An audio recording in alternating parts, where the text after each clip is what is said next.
1, 2. Okay. Hello, everybody. Hello. We're going to get the rally started in a minute. Just wait on the people coming in. We reckon there's been about 4,000 or 5,000 people turned up today. It's the biggest march since the start of the pandemic. Way, we're on the streets. Well, great to see everybody. So just a bit of patience and we'll get started in a few minutes once people arrive. Brilliant to see you all. Yes, yes, NHS. Yes, NHS. Yes, yes, NHS. Yes, yes, NHS.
Hello, folks. If there's any of the speakers around, could you come to the back of the stage here to make yourself known? We need the speakers. Dr. Anne Mullen, Martin Day, Feroz, where are you? Brilliant.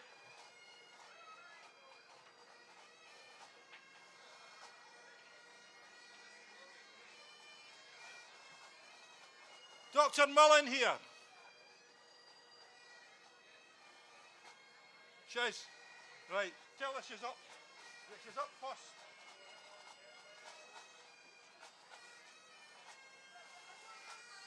Are you Dr. Mullen? Brilliant.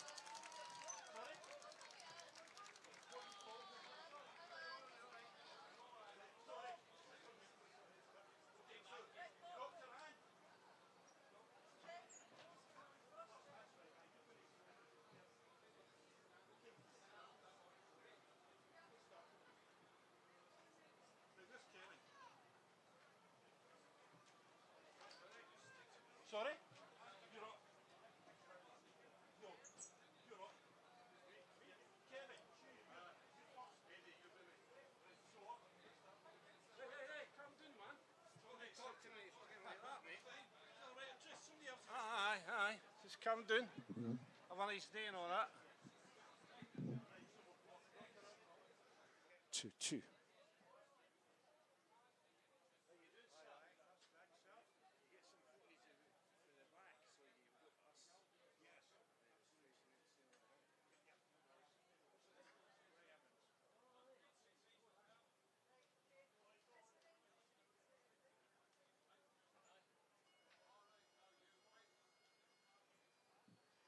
Hello. Welcome everybody to the square. So glad that so many has turned out today. We're just going to kick off the first. In 5 minutes, we're going to start with Kevin Gore. I'll reintroduce this guy in a moment. And the pipe band are doing really well over there. 2, 2.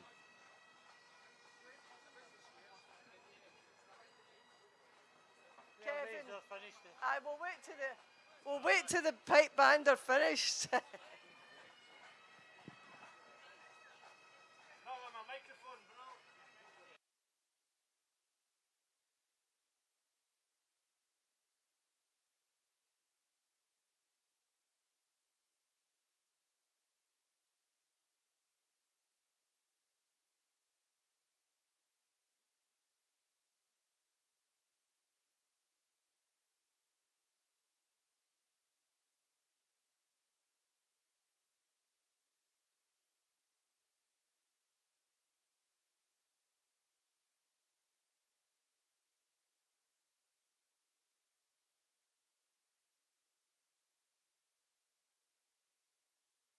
Right.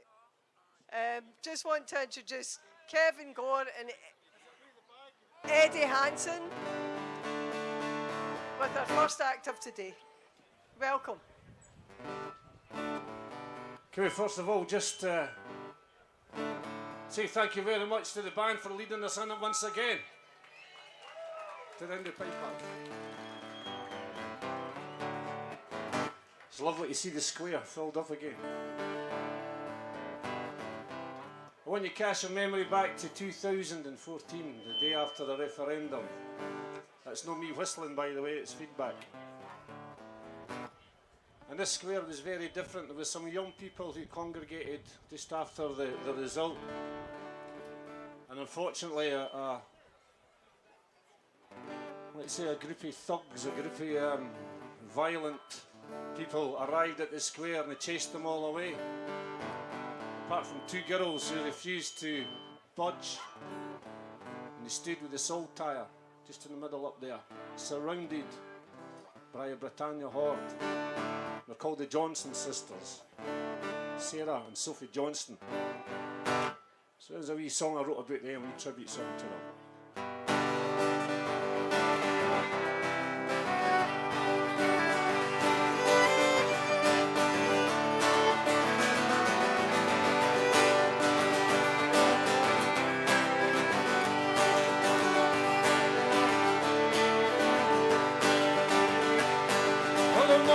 Came down to Glasgow town, Mandela, Freedom Square, where the fascist chants and the racist rents, hatred was in the air. The old John Bull, the divide and rule, and crime that mob was hate. Ignorance and indifference, they were shown to take the weight. Old men stayed faced against that violent mess. The John said, says there's no Eldon off the St. Andrew's cross, flag of nation road.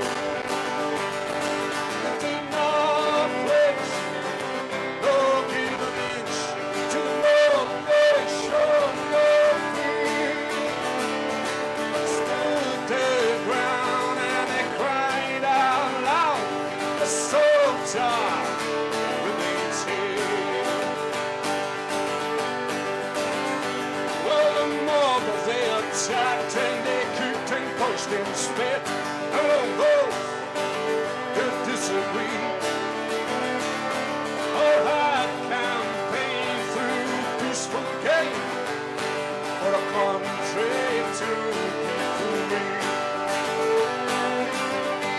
The Britannia ordered the soul and the soil, the Scottish air. But they could not disband these sisters in arms or drive them from the square. The whole stayed faced against that violent mass. The Johnson sisters stood and held up the St. Andrew's cross, the flag of nation.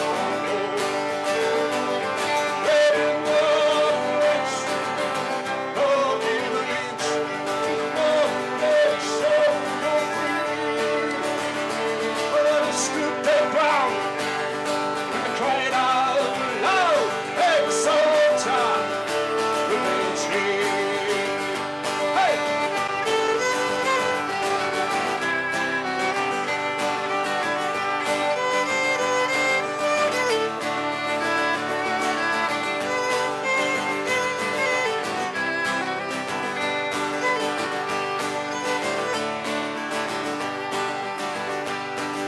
Took the police to intervene and march those girls away and imprisoned them in the cells at night for what crime they would not say. Sarah and Sophie Johnston, remember those sisters' names, for they represent a future and the king of fire flame. They're the fire of fascist blades who represent the past and cling to a dying union. Although dying is kept.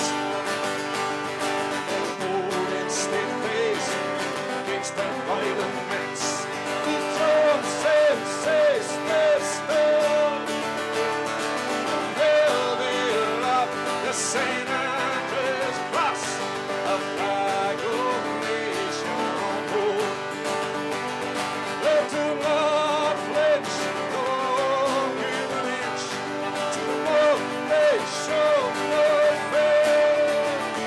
But they stood their ground and they cried out loud, the soldier remains here. Yeah, the soldier remains here. Yeah, the soldier remains here.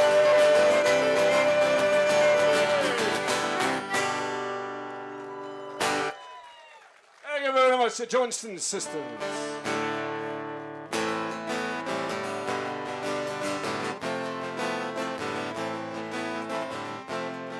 This song was written 2 days after the referendum. It's a tribute song to each and every one of you. And anyone here today who voted no but have decided to join the ranks of the Yes movement.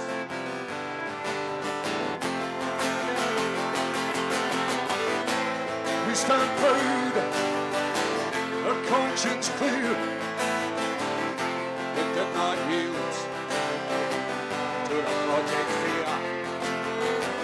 The propaganda, the shameful lies, the mask has slipped, the war in disguise.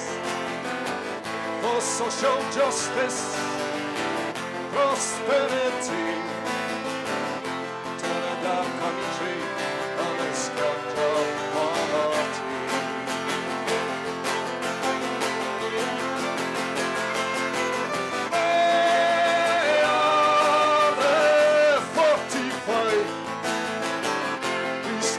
Together and united we'll rise. They are the 45. The torch is lit and never shall it die. Join the 45.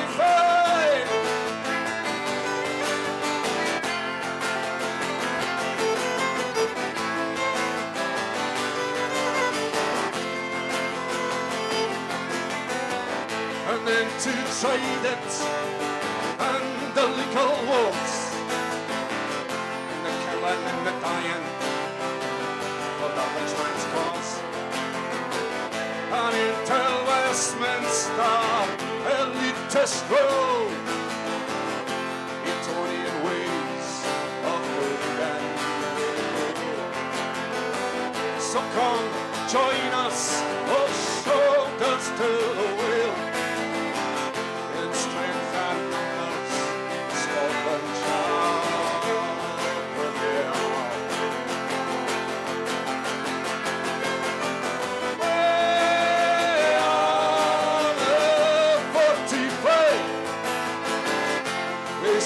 together and united we'll raise. Hey, all the 45, the torch is lit and never shall end. From time of 45, let's wave these flags. Come on, get these flags waving. People know that we are here. Beautiful.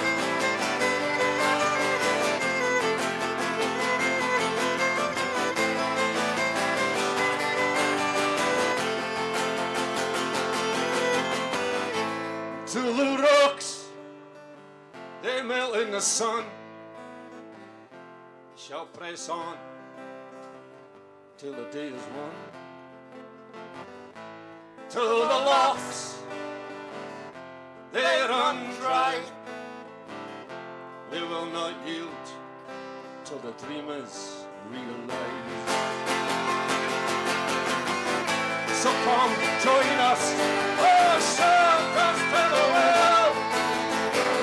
Strength and numbers, Scotland shall prevail.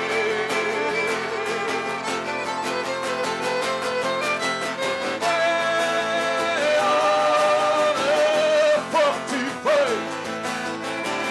we stand together and united we'll raise. Way on the 45, the torch is lit, never shall it die. Join the 45.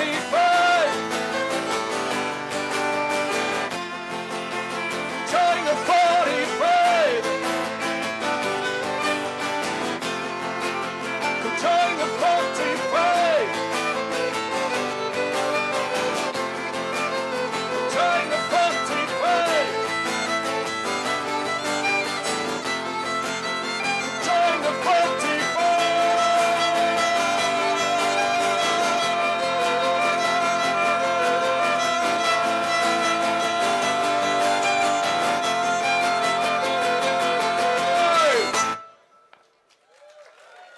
Thank you very much, thank you. Cheers, thanks. Right, we're going to finish off with one more song and then we're moving on with the proceedings. I think we've got some people coming up to do some speeches and some other live music as well. Right, let's get the flags waving this time. We're all here for one thing, and it's independence of Scotland. So let's get the flags on the go this time. We'll get the guy in the camera, the team here to maybe film the crowd as well, because they're the most important people. Let's give them a little shout as well. So wave the flag is a song that I wrote 2013 about my reasons for wanting Scottish independence. It's a song called Independence Day. Hey,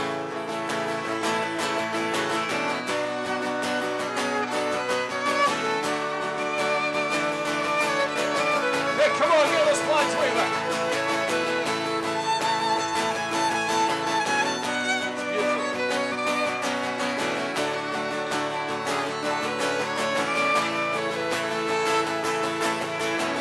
Standing on the square today with my yes badge on.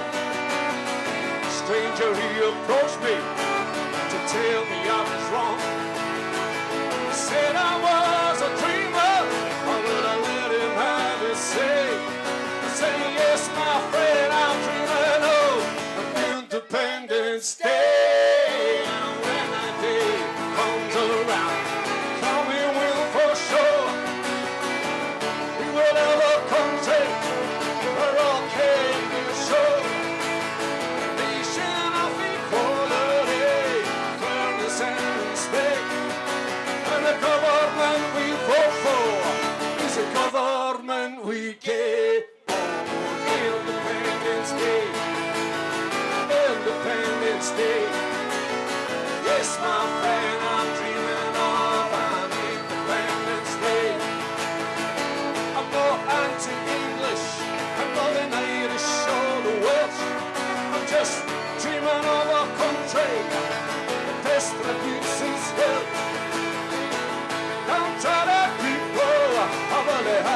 chimney, with the trains of free themselves from the traps of poverty. Oh, Independence Day, Independence Day. Yes, my friend, I'm dreaming of an Independence Day. Hey!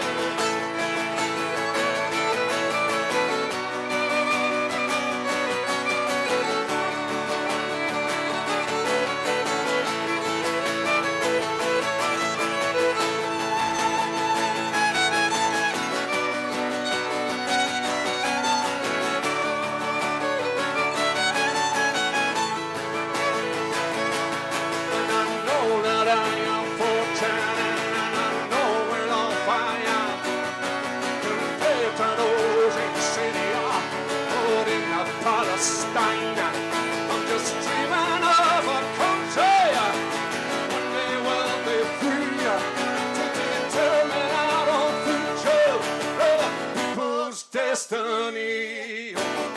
Independence Day, Independence Day.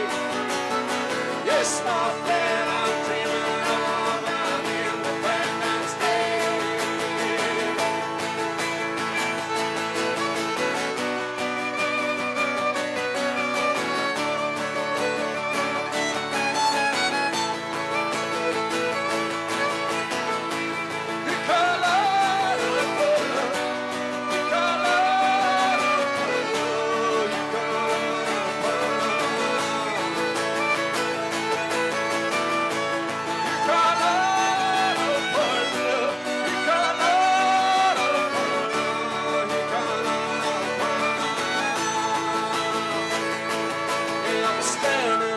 Square today was still my yes badge on.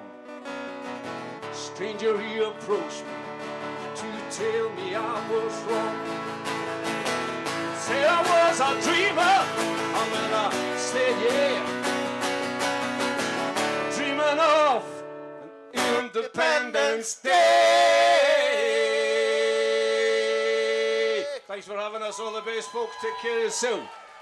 We're doing an after party at the Cluthy Bar after the rally at the Cluther if you want to hear more of us and Eddie and other musicians. All the best. Cheers.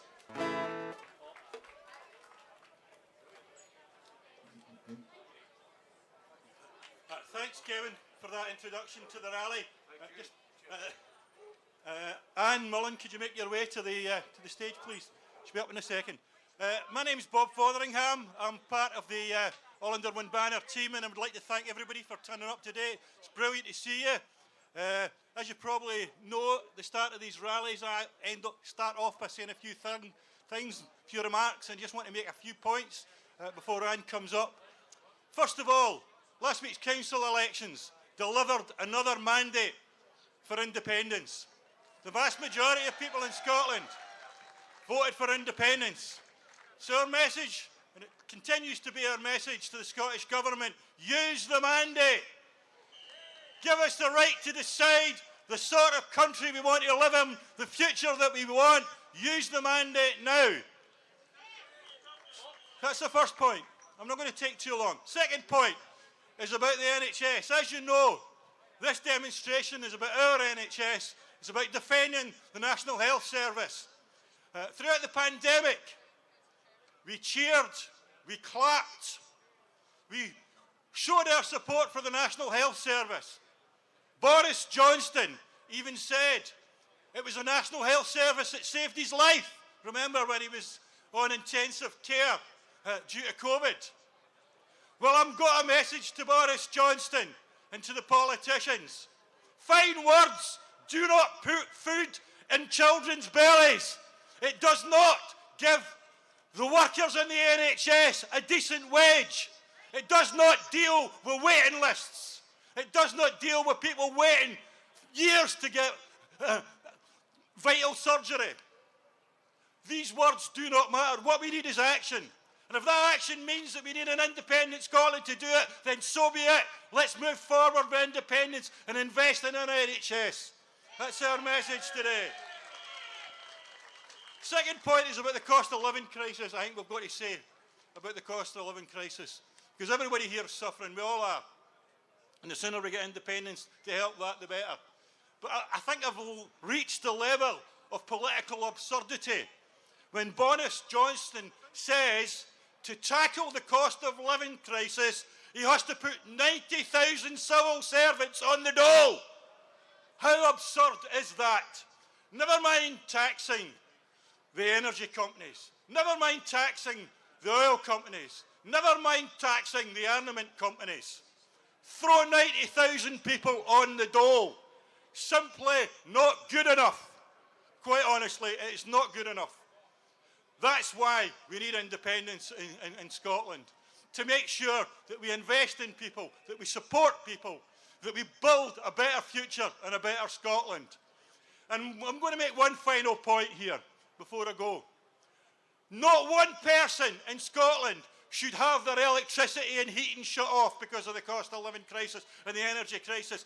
We in the independence movement will support you. We will take action. We'll hit the streets. Not one person has their electricity cut off. And that's to Nicola Sturgeon as well as to Boris Johnson. Okay. Thanks very much, folks. That's me. You'll be glad to hear.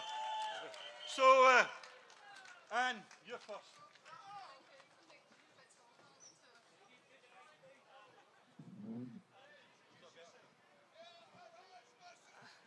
Hi, hello, I hope you can all hear me properly. I'm Anne Mullen, I'm a GP in the NHS. I've been a GP for many decades, or a few decades at least. Thank you for allowing me to speak at this fantastic event. I'm giving a wee shout out to my NHS for Yes group, which we formed in 2014, just before the first independence vote, and whilst that outcome of that vote wasn't what we hoped for then, we've kept going as a group. And I'd urge you to join us because ultimately the argument for keeping the NHS in public hands has become even more pressing today. And a little bit of history. The blueprint for the NHS originated in Scotland. Originally modelled on the Highlands and Islands Medical Service, which was established in Scotland in 1913 to address the challenges of delivering health care there. The separate Scottish NHS bill was ready early in 1946, but was delayed to avoid problems for the launch of the 1948 NHS bill in England and Wales, but Scotland has always had its own NHS. The four pillars of the NHS are public funding, public ownership, public provision, and accessible universal care free at the point of delivery. These are the founding principles of the NHS. These are worth fighting for. The health service should be best where it's needed most. If it's resourced adequately with time, costed into equation, the health service can achieve great things. The NHS across the UK has been struggling, however, to address unmet need, and this is pre-COVID. All these issues have just been accumulating over time.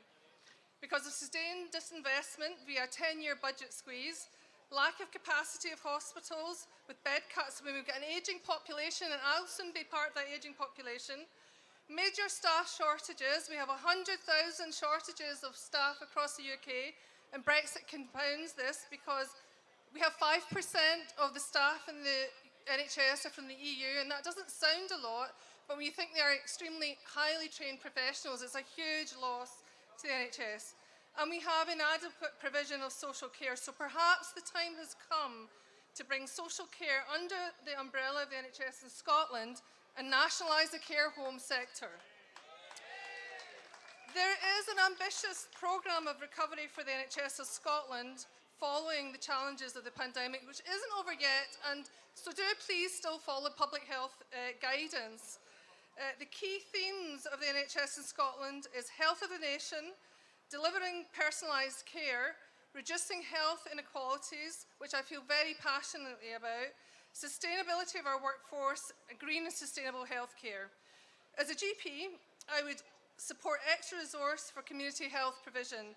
The primary care team, which also includes health visitors, district nurses, community pharmacy, midwives, CPNs, physios, and other excellent workers, is based in the community, but not in hospital or acute settings. 90% of healthcare contact takes place in the community. Therefore, any resource to reduce unmet need, control rising demand, and close the health inequity gap must be focused here. The end of healthy living expectancy is as much as 2 decades when you compare affluent communities to communities with low socioeconomic status and income, and that is true across the UK. You may all have heard of the Glasgow effect, where people die much earlier in economically poorer communities, and we also have the effect of rural poverty in Scotland with poor health outcomes. The health service cannot solve all these issues in isolation because we know that the social causes of illness are just as important as the physical ones. I'm now going to talk about a wellbeing economy which is highly relevant to the NHS and health outcomes. We need our political system to support the social infrastructure that ensures individual and community resilience, affordable housing, green spaces, adequately paid employment, universal health care, robust social support. In Scotland, we have free prescriptions, which cost £9.35 per item south of the border, free eye checks, which I believe are over £21 south of the border, the baby box, the Scottish Child Payment, a very welcome new benefit, £20 a week per child, 100,000 affordable homes, funded early learning and childcare. These are all great examples of aspirational political choices for the benefit of individual and society. And I want to remind you of the comments of Philip Austin, the UN Special Rapporteur on Extreme Poverty, during a visit to the UK in November 2019, the UK being the 5th largest economy in the world.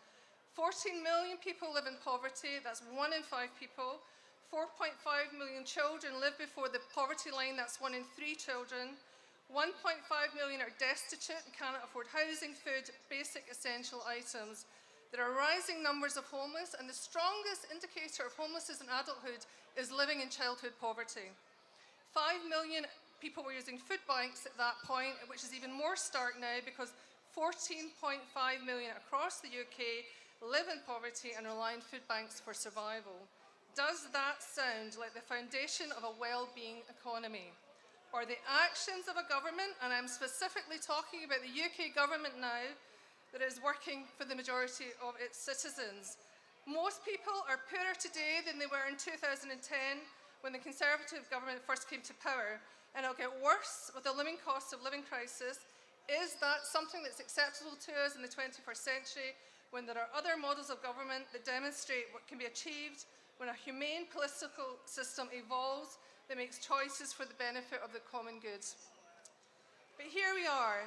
Taxpayer money is hemorrhaging out the system across the UK with a poor return on investment. Over the last 10 years, £96 billion of taxpayer money has gone to private healthcare companies, money that should have gone to the NHS, and is rising in year on year. What an expensive sticking plaster. During 2021, the UK government bought £12.1 billion of PPE, protective equipment.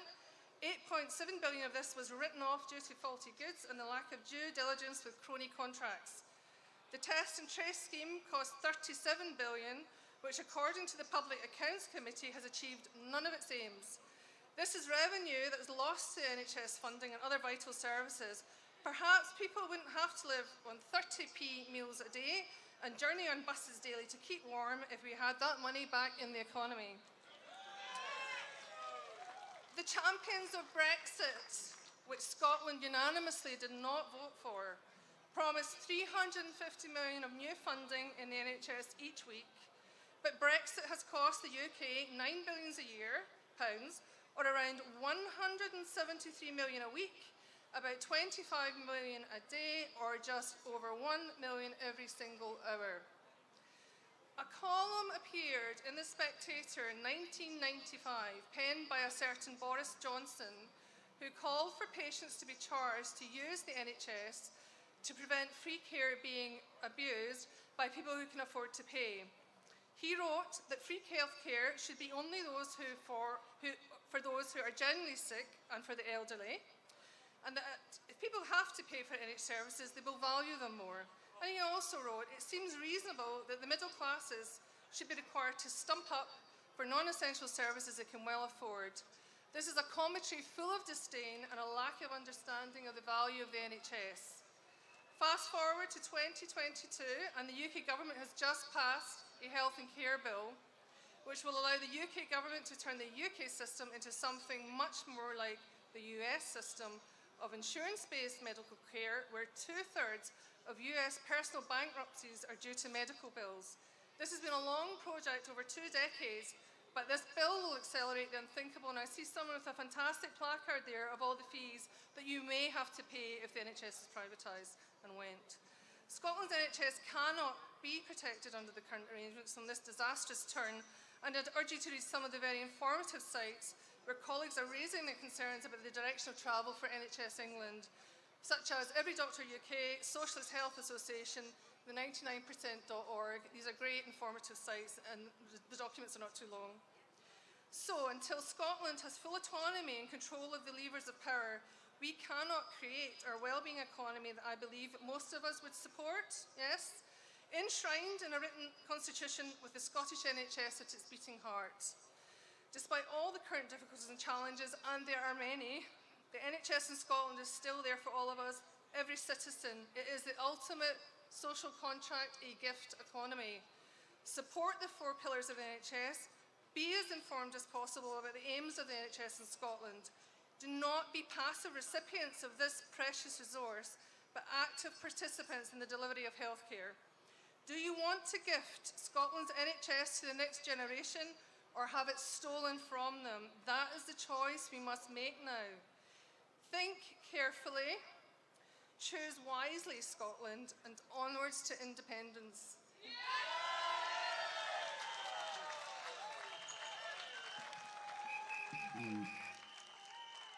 Thanks very much, Anne. That was a very, very useful speech and passionate speech. The next person we've got up is Martin Day, SNP MP. Martin.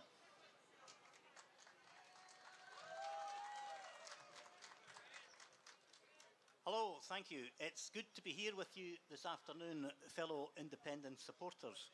And we've reached a milestone in our independence campaign because we have just passed what will be the last electoral event before our referendum. So that means we all need to work together like we have never done before, with a vision and a passion. It doesn't mean that we all need to agree with one another, not by a long shot, because I think actually 1,000 different voices with different visions of how independence can be is a great message for bringing people over and enhancing the vote that we get at the end of the day.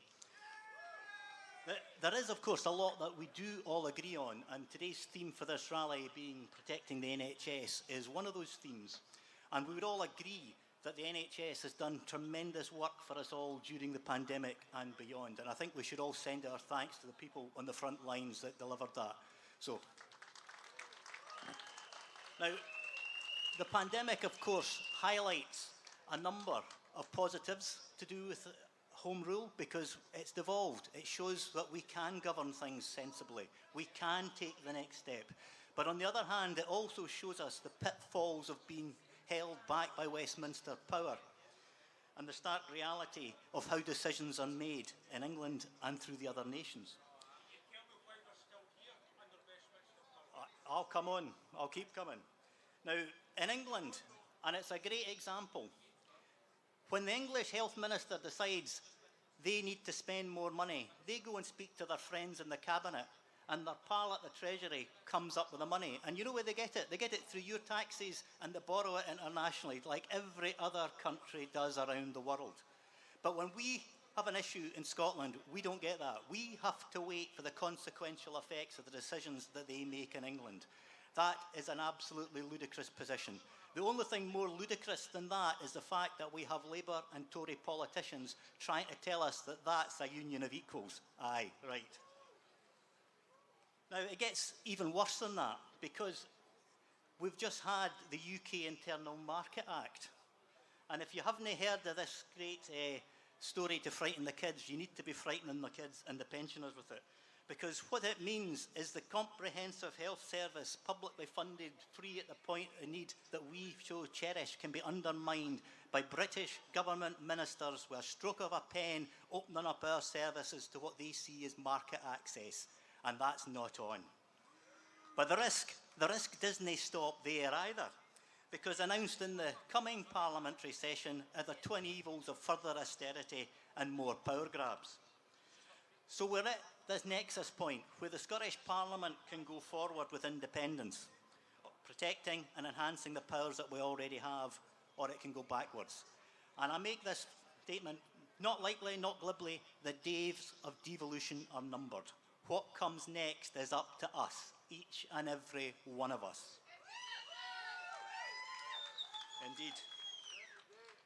And we will decide that for ourselves here in Scotland, not somebody in London, not know your place unionism.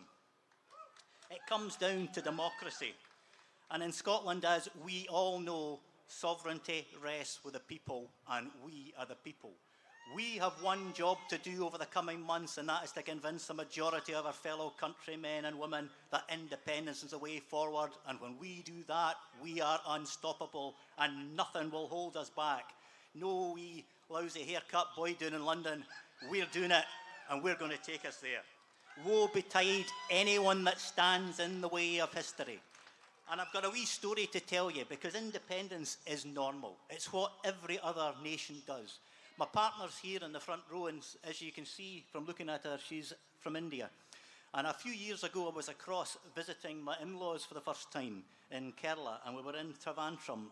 And her great-uncle was a very elderly man at the time, sadly now deceased in his late 90s. And he'd played his part in India's fight for freedom. And it's fascinating stories he told me. I won't tell you them all here, I'd be here for the rest of the day. But basically, he played his part as part of the Indian National Congress movement. He leaked information from the British Civil Service to the freedom fighters, kept them ahead of the jail. And then, when they got independence, he joined the communists. And he was part of the first communist victory when they won Kerala in the 1950s. There is a political realignment that happens, but until we get there, we all have to be pushing in the one direction, and that direction is independence. And I say, as a warning to our friends in the Scottish Labour Party, you have a limited window to be on the right side of history. Don't make a mistake. Be on the side of the Democrats. Because when Kerala had its first democratic election, and it's famous the world over for being the first place the communists won an electoral mandate. But what's more interesting, and I saw the political leaflets and posters for that first campaign, every victorious candidate, irrespective of which party they represented, featured on the number of times they'd been arrested by the British and how long they'd spent in British prisons. The people that sided with the Brits were wiped away, and the same will happen here. Because when you put your faith in a country to go forward, you back the people that have the faith to do it. And the old lad said to me a number of stories, that would inspire you all today, but he warned me to beware of what they faced at the time. And it's the same British establishment that we're fighting. They will try and divide us, and they use divide and rule tactics. We must not fall for them. Now, we won't always agree, but when we disagree, let's have a wee chat amongst ourselves. And remember who we're fighting. And I'll leave you with the last comment I had with him, the last time I saw him. And I'd always wanted to ask someone who'd been involved in a freedom fight this question. And I says to him, do you ever have any regrets about independence? And the old boy looked at me, and to my surprise, he said yes. And then added, I didn't do enough. Well, let's make damn sure that every one of us does everything we can. And I pledge this. I'll be doing everything I can day in and day out until we get there. Hold me to that, and I'll be holding you to the same. Thank you very much.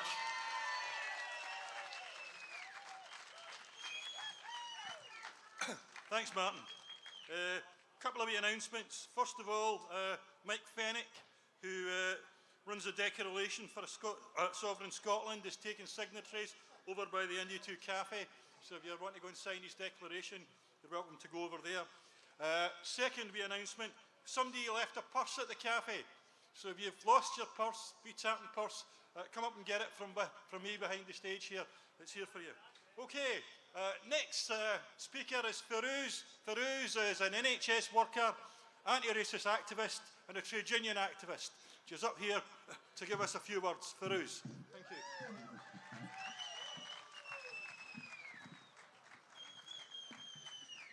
Hello everyone, it's amazing to see you from up here, it's absolutely huge. And it was really amazing to see the first banner coming through George Square, and that is to defend the NHS, and that's everybody's responsibility in Scotland. And looking at that list of prices, very scary. very scary, and even more that we have to defend the NHS. It was amazing to listen to Anne and Neil before me, really informative. So last night I was at a friend's house and I came across a poem on their wall. I can't remember word for word what it said, but the basic message it was putting out there was that the government needs to fund education and health and not the military, and have the military to carry out a jumble sale to fund their guns and rockets that kill people. It's a message of education and health and not warfare. You can relate this simply with the powerful message to the government where they are privatising the NHS, which only leaches the NHS of money rather than actually benefiting the service. Rich businessmen and women have made millions and taken from the NHS through dodgy contracts rather than benefiting the NHS. And I have to say some of them have been positioned in the boards of the NHS, which is disgusting. The pandemic has only made existing cracks in terms of funding and staffing of the NHS more visible. COVID cases are decreasing, but the NHS is still under a lot of strain due to backlog of treatments and surgeries. NHS departments and staff are still feeling overstretched, with some working longer hours and not taking the breaks. Yesterday I read an article about Rishi Sunak using a very bad excuse for justifying not increasing people's benefits and pensions on an outdated government IT system. How can a government, one of the most richest countries and superpower, have an outdated 80s IT system? It's just a really bad excuse. And I think it's a lie. I mean, how many times have they lied to us?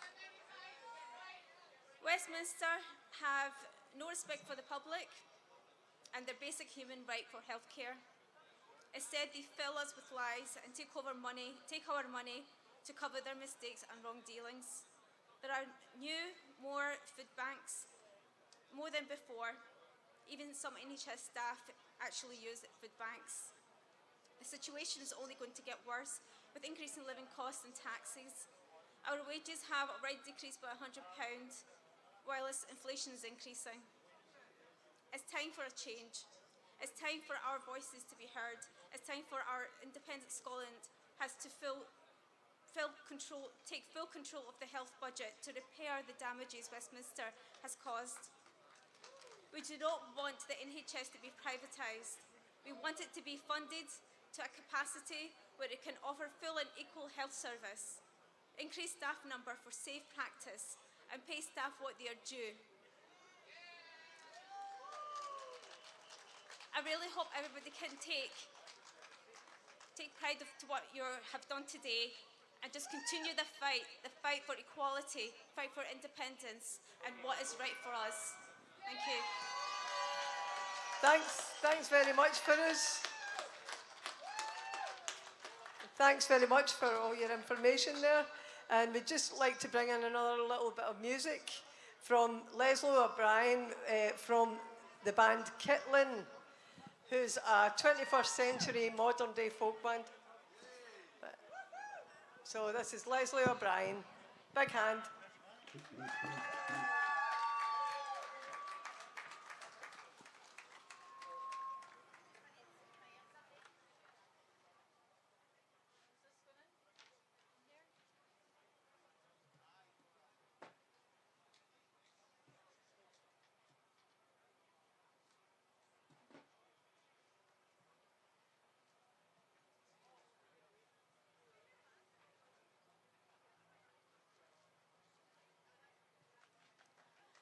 Hello. I'd like to start with a poem I've written inspired by my family, including all the generations going back. It's really about working class resilience, despite the odds against them. Poverty, war, sickness, disease, poor housing. My poem is called Hope. And in it, I imagine that hope is passed down in my family as a little package. And most importantly, in that little box, is a hope for independence. Woo! So that future generations will no longer suffer the shocking conditions, the living conditions that many live under generation after generation. I'm proud to say it's in, if you're into Scottish poetry, it's in Poetry Scotland. So, hope. Hope was passed to me, a warm, tattered package, frayed with despair, tied tightly with the strength that infinite generations battered by injustice. A package of survival that binds its weave tight against the unrelenting attack of war and poverty. That binds its weave tight against the unrelenting attack of war and poverty. Choked with coal dust that seeped into lungs, stole breath of our menfolk, washed with babies' tears, bound by a mother's need to love the others while her youngest lay still, bound by a mother's need to love the others while her youngest lay still. Hope was passed to me, a warm, tattered package, heavy with wisdom of loving and giving, cleansed by resilience of weeping women. I hope was passed to me. Thank you.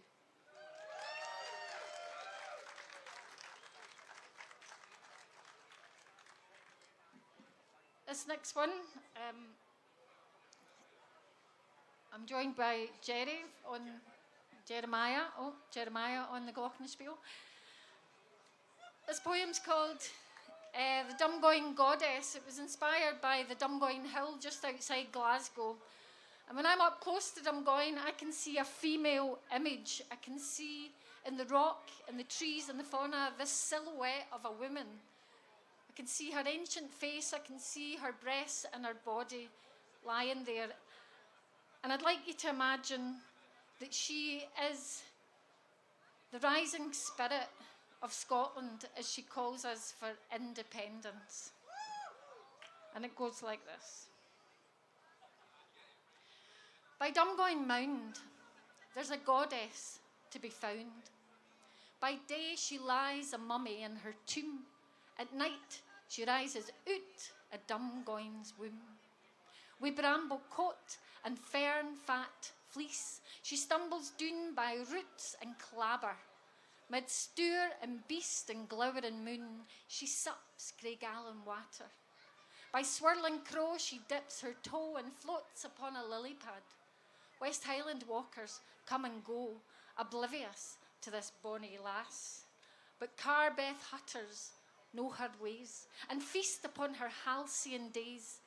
And if you truly wish to meet and touch her heart, by Froggy Lane alone at dusk ye start.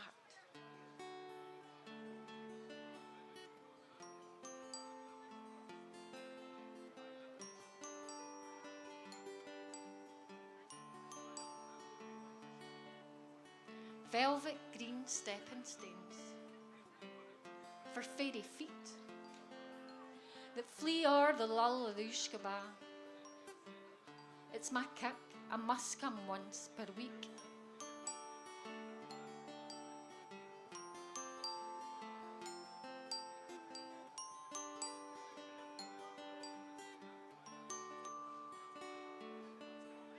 She haunts me, a baby of the universe, nestling against her weary breast, a bracken, birch and elm. She doesn't scold me, but she wins me o'er with whispers of contentment from the bow of her campsie helm.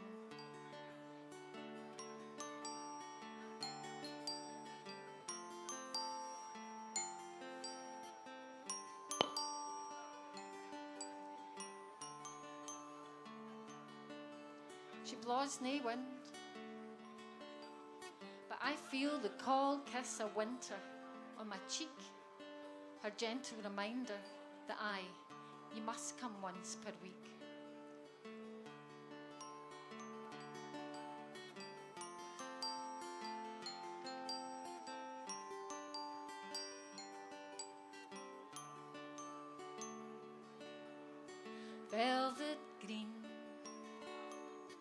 stepping stones. It's my kirk, she is mine. Velvet green stepping stones, I am hers, and she is mine. Thank you.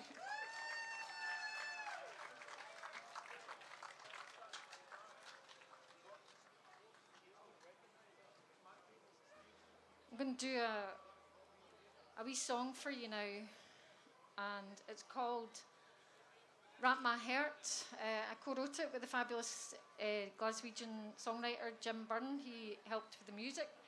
And when I was writing the words, I wanted to do it in the style of a Scottish ballad. But of course I had to dig quite deep to remember the Scots words. The words that my granny and grandpa used to speak, and I had to use a Scots dictionary, because I'm sure, like many of you, you were told when you spoke some Scots to speak proper English. So I've written it in Scots, and yeah. And it's a call and response between a mother and a child, and the mother is saying, you know, I'll always love you. The child is saying, I'm going to be quite naughty, I'm going to get up to no good. And she's saying, well, I will always love you. And there's a line in the song, I'll hansel ye fine wi' all that is mine. And basically, she's saying that she'll give all her resources, as a mother usually does to their child. And it makes me think about how Scotland, you know, it makes me angry at the resources that we have, the natural resources of wind and water and oil and people. And our Wains, there's 1 in 4 that are in poverty. You know, it's shocking that this is happening. So I'd like you to imagine with me a day when there's no more children in Scotland living in poverty. This is called Wrap My Heart.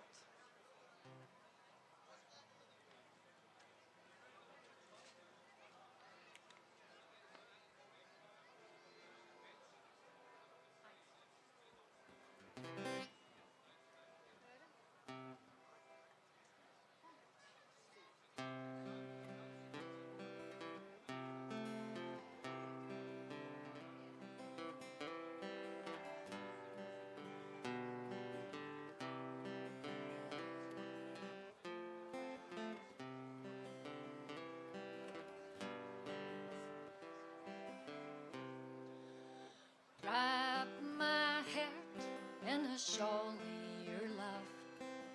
Shield me fae the rain. Wrap my heart in the stars up above, and together we will remain.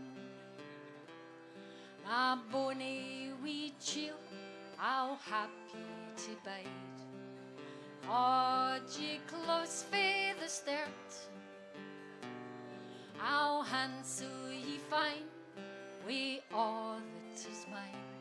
Slee all deal, ne'er my gas pert.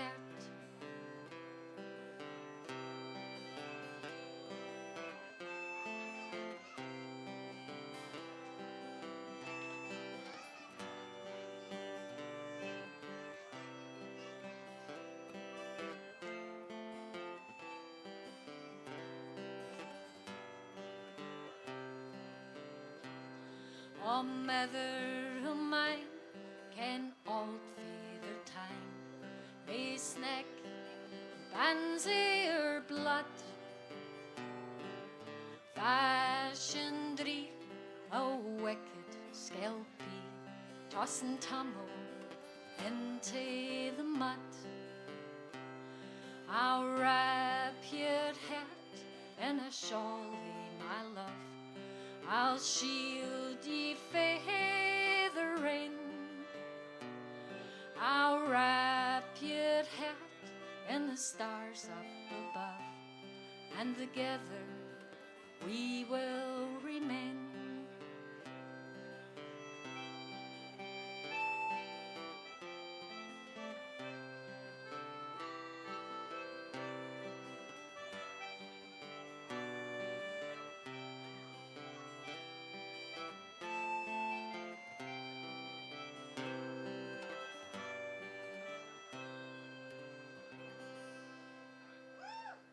Thank you.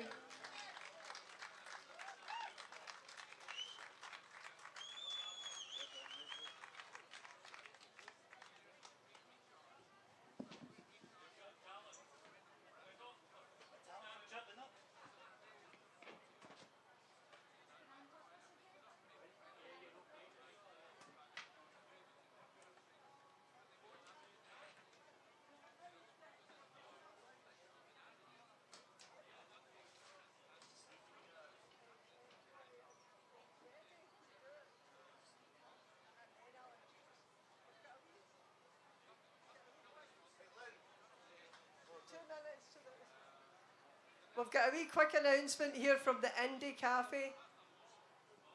Hi guys, this is Indie 2 Cafe. We were giving our funds today to Homeless Scotland. So we're still going to do that. We just haven't got the presentation check today that was supposed to happen. So we are still giving our funds to Homeless Scotland, okay? Just to let you know. And after independence, we want to close all the food banks. We want to celebrate closing the food banks, not celebrate opening them. Thanks very much. Anne Obilutz. Thanks very much. I almost couldn't say that name there. And Nancy McIver, by the way. What is it? Just going to introduce the next musical act right now. This is Glasgow's very own The Gallogators. What a brilliant name, eh? So this is the fabulous Gallogators.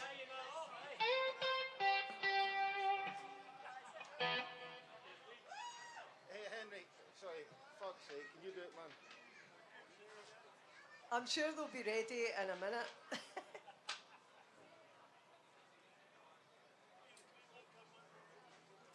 I mean, they could have done this when we were gabbing about the Indie Cafe. Bloody men, I tell you.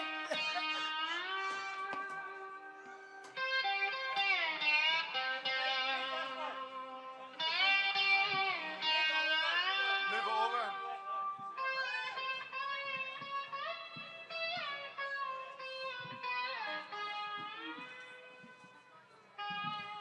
Hello, everyone. Let's get the right height of this.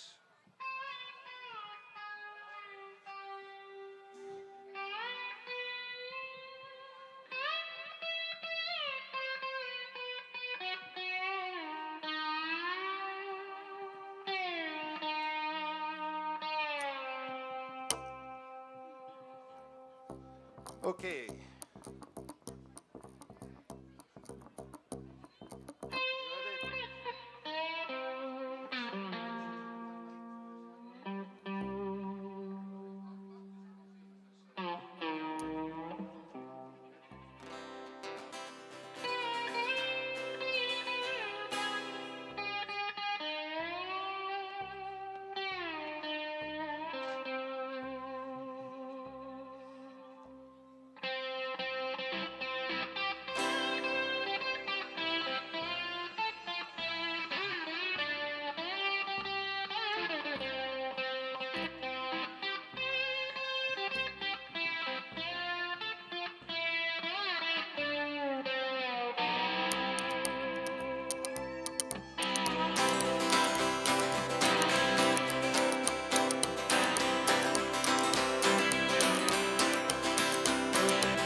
When the night is falling, hear the pipes are calling loudly and proudly calling down through the glen. There where the hills are sleeping, now feel the blood a leaping high as spirits of the old Highland men. On towering and gallant fame, Scotland my mountain king, high may your proud standards gloriously wave. Land o' my high endeavour, land on a shining river, land o' my heart forever, Scotland the brave.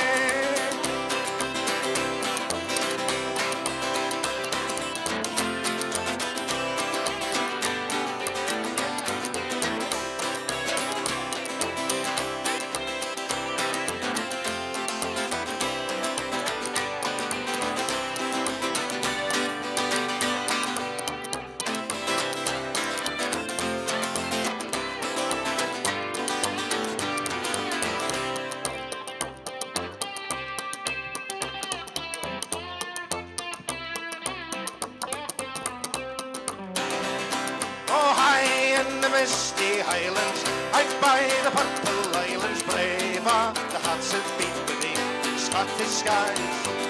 Wild are the winds that meet you, staunch are the friends that greet you, kind as the light that shines from fair men's eyes.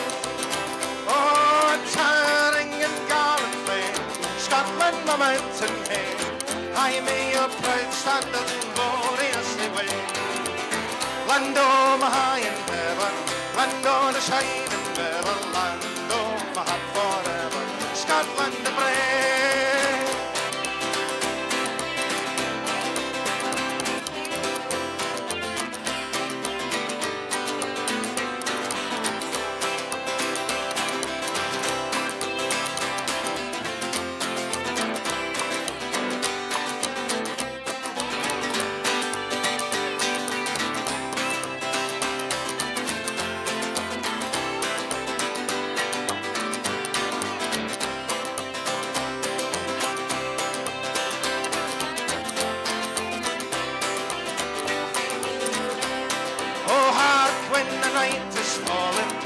Hear the pipes are calling loudly and proudly calling down through the glen.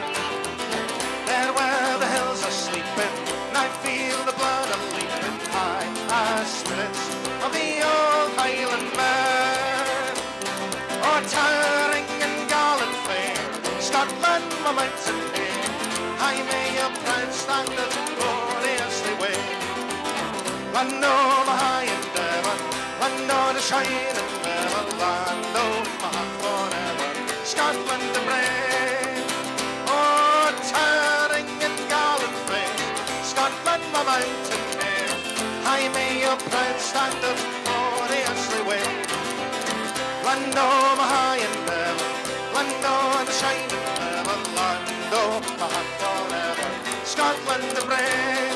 Oh, land o' my heart forever, Scotland the brave.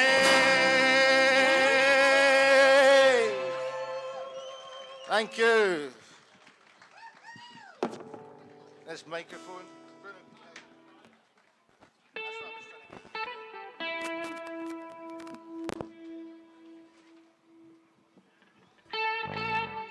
Up a wee bit more. That's fine. Hey, thanks, Bruno. Just thanks everybody for being here. We're delighted to be here. Independence now! Hey, that was Scotland the Brave. Next up, the Hawes of Cromdale, our version. Here we go. 1, 2, 1, 2, 3, 4.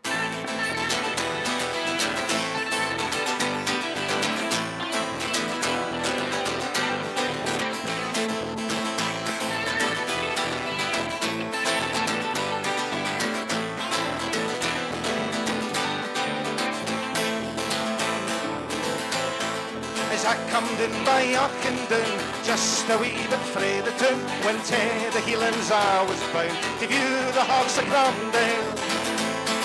I met a man in tartan trews, spierted him what was the news, go he the Highland Army rouse, ere we come to Cromdale. He said we were in bed, sir, everyone, when the English host upon us come. A bloody battle then began upon the Hawes of Cromdale. The English horse, they were so rude, they made their hoops in Highland blood, but our brave clans they boldly stood upon the Hawes of Cromdale.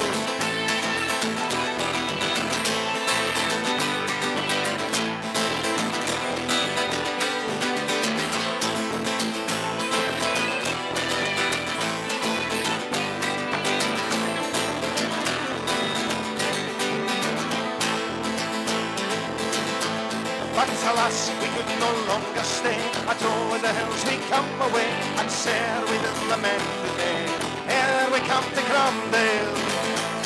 And us, the great Montrose that say, John Highland man, show me the way, and I'll go on the hill this day to view the Hawes of Cromdale. Oh, they were at dinner, everyone, when the great Montrose upon them come. Another battle then began upon the Hawes of Cromdale.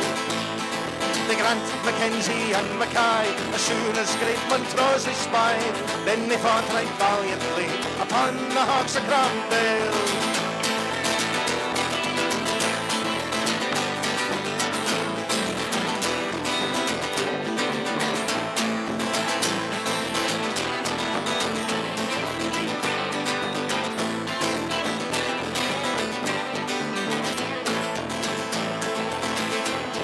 McDonald's there and turned again. The Camerons did the Standards join.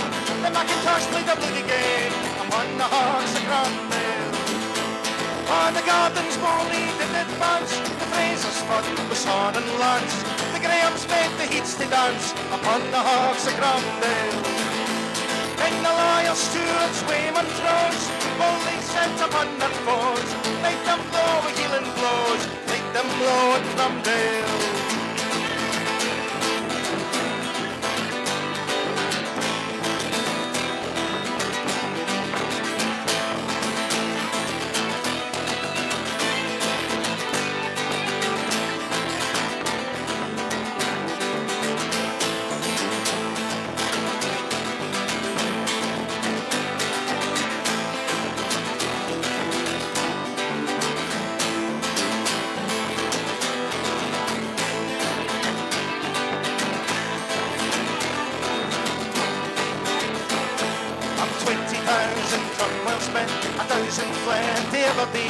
The rest of them lie on the plain upon the Hawks of Cromdale. 20,000 Cromwell spent, 1,000 fled to Aberdeen. The rest of them lie on the plain. Oh, upon the Hawks of Cromdale.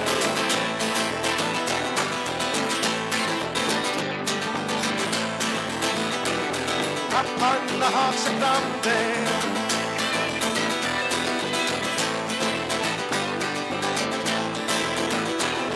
Upon the Hawks of Cromdale.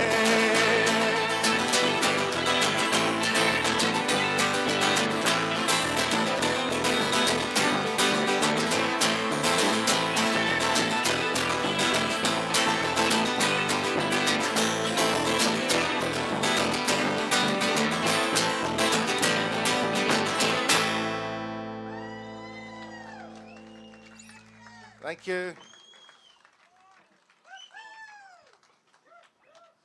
Okay, last but not least, we're going to do Dark Loch Nagar. Here we go. Ready?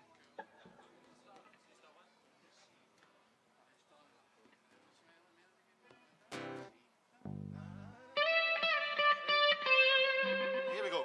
1, 2, 1, 2, 3.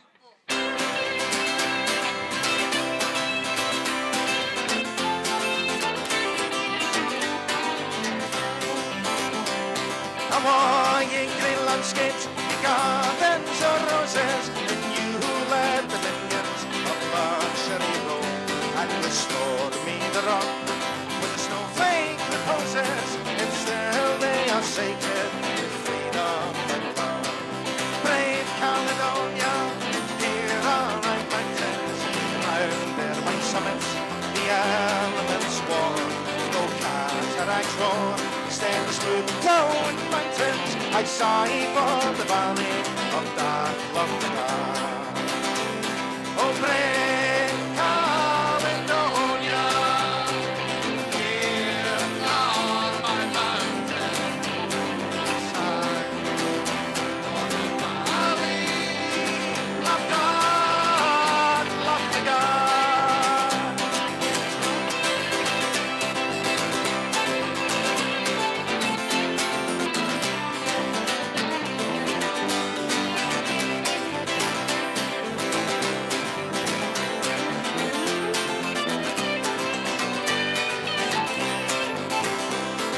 There my young footsteps in infancy wandered.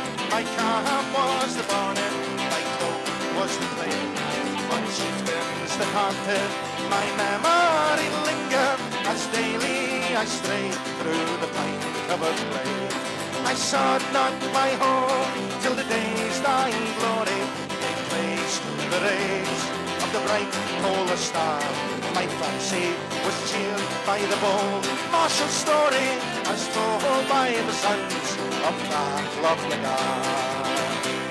Oh, brave Caledonia, here are thy mountains, I sigh for the valley of Dark Loch Nagar.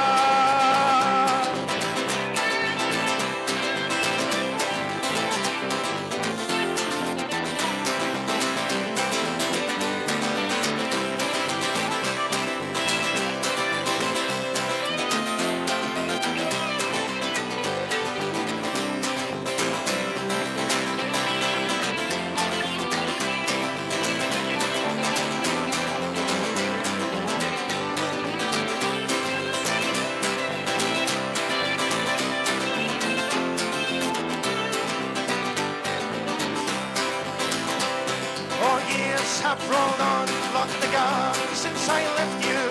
Years must roll on, ere I see you again. Though nature and Fletcher and flowers bereft you, yet still art thou fairer than I'll be in spring. England, thy beauties are tame and domestic, to one who has roamed on the mountains apart. Over the crags that are wild and majestic, the steep running glories of that Loch Oh, brave Caledonia, here are thy mountains, and sigh on the valley of that Loch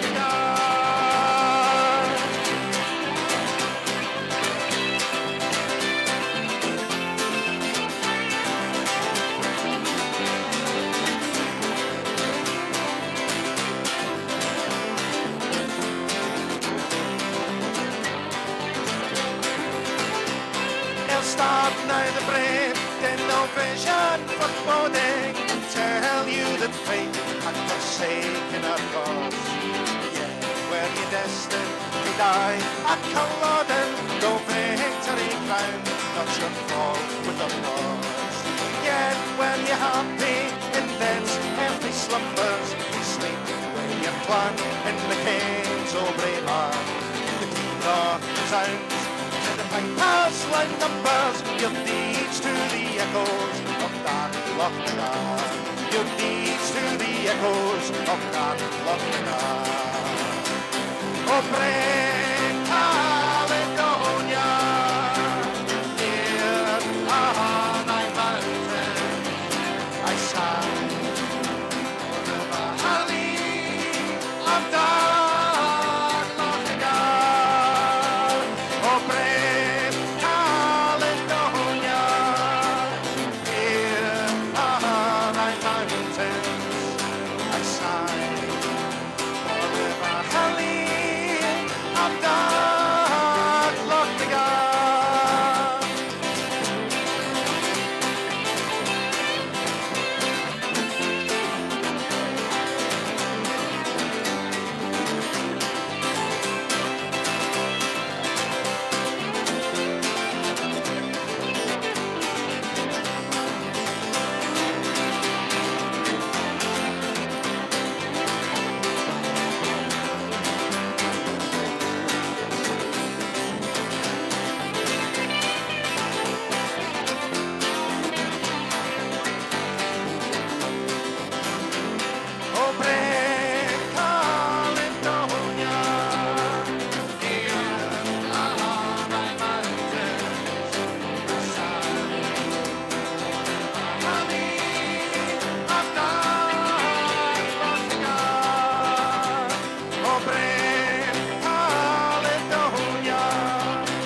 Thank you. We are the Galligators. You'll be hearing more from us soon.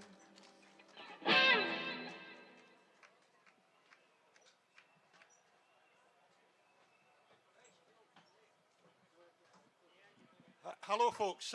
That's the Galligators. People recognise their own Neil Mackay from the Eldon banner team here, part of the Galligators. Cheers, Neil. Couple of things. First of all, people will know that this is a part of a series of demonstrations that All Under One Banner are holding. The next one's on the 11th of June in Dumfries, where we're going to theme it around Give the Land Back to the People. So hope to see you on the 11th of June. Anyway, the next couple of speakers coming up hope to address not just the issue of independence, but what sort of country we want. You know, it's not, we can't just talk about independence, we need to talk about the nature of what that actually means. So the first speaker is Colin Fox from the Scottish Socialist Party. Colin.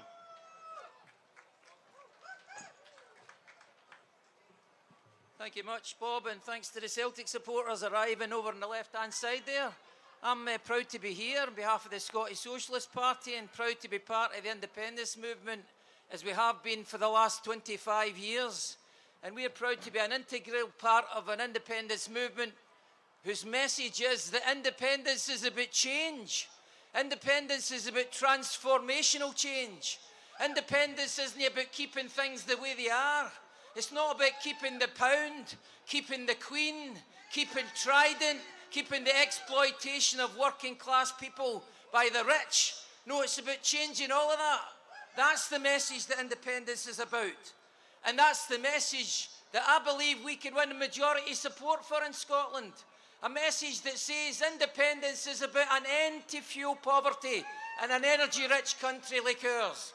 It's an end to the child poverty that sees 1 in 3 children in this city go to bed hungry of an evening.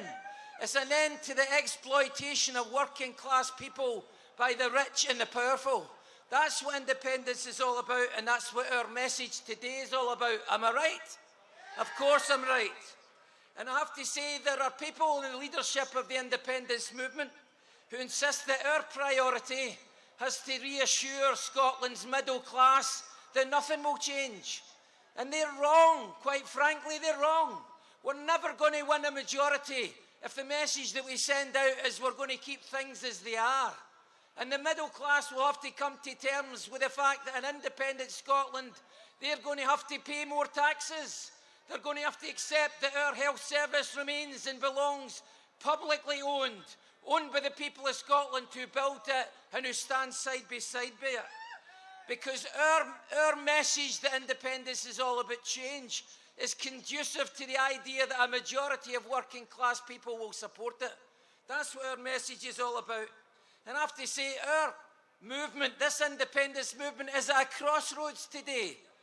There's my message to the First Minister is positive and clear, that there is a majority for independence out there in Scotland.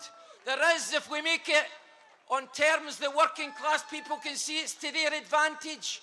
It's about abolishing fuel poverty, about abolishing child poverty, about redistributing the great wealth of this country in favour of working people like us, away from the rich, the people at Bailey Gifford in Edinburgh, the second biggest shareholders in the world of Tesla cars, after Elon Musk, that's right, based in Edinburgh. That wealth has to be redistributed to us. That's a core message of what independence is all about, making Scotland more equal, not less. And as far as I'm concerned, for gatherings like this one, like this independence gathering today, faces 3 questions we have to keep asking ourselves. 1, why are we behind in the polls? Why is there not a majority for independence now? And if question 2 essentially asks, is it because our economic case is weak as water and doesn't address the things we said before, then question 2 is, what are we going to do about it to turn that around?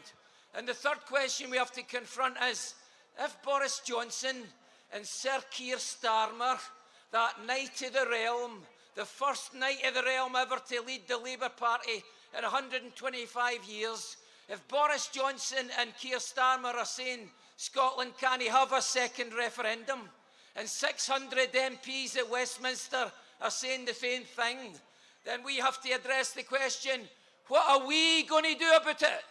What are we going to do about the fact they say we can't have a referendum with permission for Westminster? That's a big question I want you and everybody in this movement to begin to address. Because I'll tell you for one thing, I have no faith in an advisory referendum at Holyrood that's not legal, that's not binding, it didn't work in Catalonia, it won't work here either. And I don't have any faith in an obscure 1950s legal jurisdiction that says that Scotland's got the power when we don't have the power, because it's vested in the 1997 Scotland Act that says the Constitution is at Westminster. These are serious questions we have to address, and for me the answer is to draw the right conclusion. And that conclusion is, there is no parliamentary road to independence. There is no parliamentary road to independence that goes through Westminster. 600 MPs at Westminster have told you that's the case. we there have to resort to extra parliamentary action to get a majority of people in Scotland behind us and to mobilise them in the same way that we mobilise people against that other affront to our democracy, which was the anti-poll tax campaign that this city led 30 years ago. A mass campaign of defiance against the poll tax.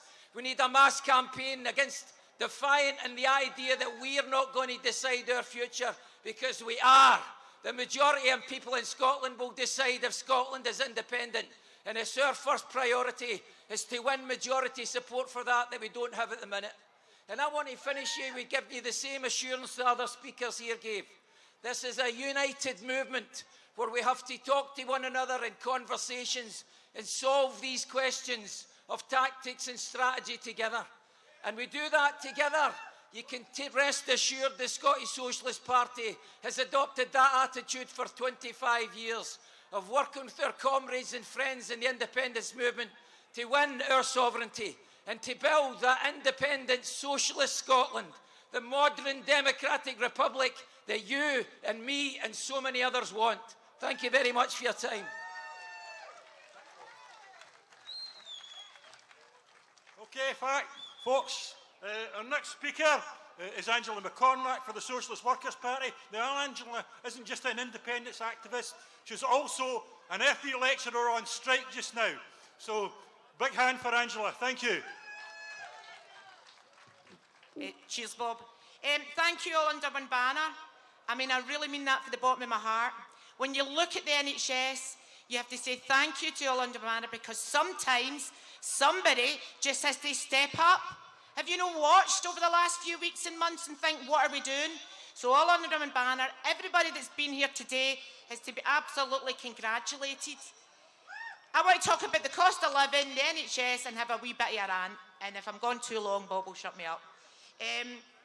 We look at the unprecedented, callous and cruel energy rises that we're all facing. And I want to say a couple of things. These energy rises that we are facing are despite the fact that in the last couple of weeks, each and every one of these companies declared record billions in profits. Who are they kidding? And these are serious times, and each and every one of us knows it. I want to say these are no accident. It's not inevitable that we just need to put up with this crap and we can't do nothing about it. Energy rises are not the weather. Sunny today, rainy tomorrow, who can predict? Our argument is that every attack in terms of energy costs is a political choice.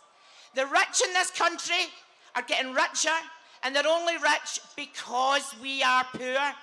They look and go, oh my goodness, people are poor. How did that happen? It happened because at every turn political choices are made that mean ordinary working class people are asked to pay the price, and we need to say enough is enough. And I believe that's what independence, of defending the NHS, for looking for a better future is all about. We are angry, but we are not alone. But I do believe we face something new. Food banks and budgeting cleverly are just not even going to touch it. We need to be fighting back and organising and making the points like you and me and all of us have done today. The area that I live in is already scarred by inequalities. We die earlier, we live longer with serious health problems, we have high incidence of people dying for drugs and alcohol, we've been abandoned, we don't have nice parks, we don't have resources, we don't have schools, we don't have quality public homes. But we are strong in that community, and like how you see the world, under the surface, there are plenty of good people acting together and doing their best in that community. And those are our people.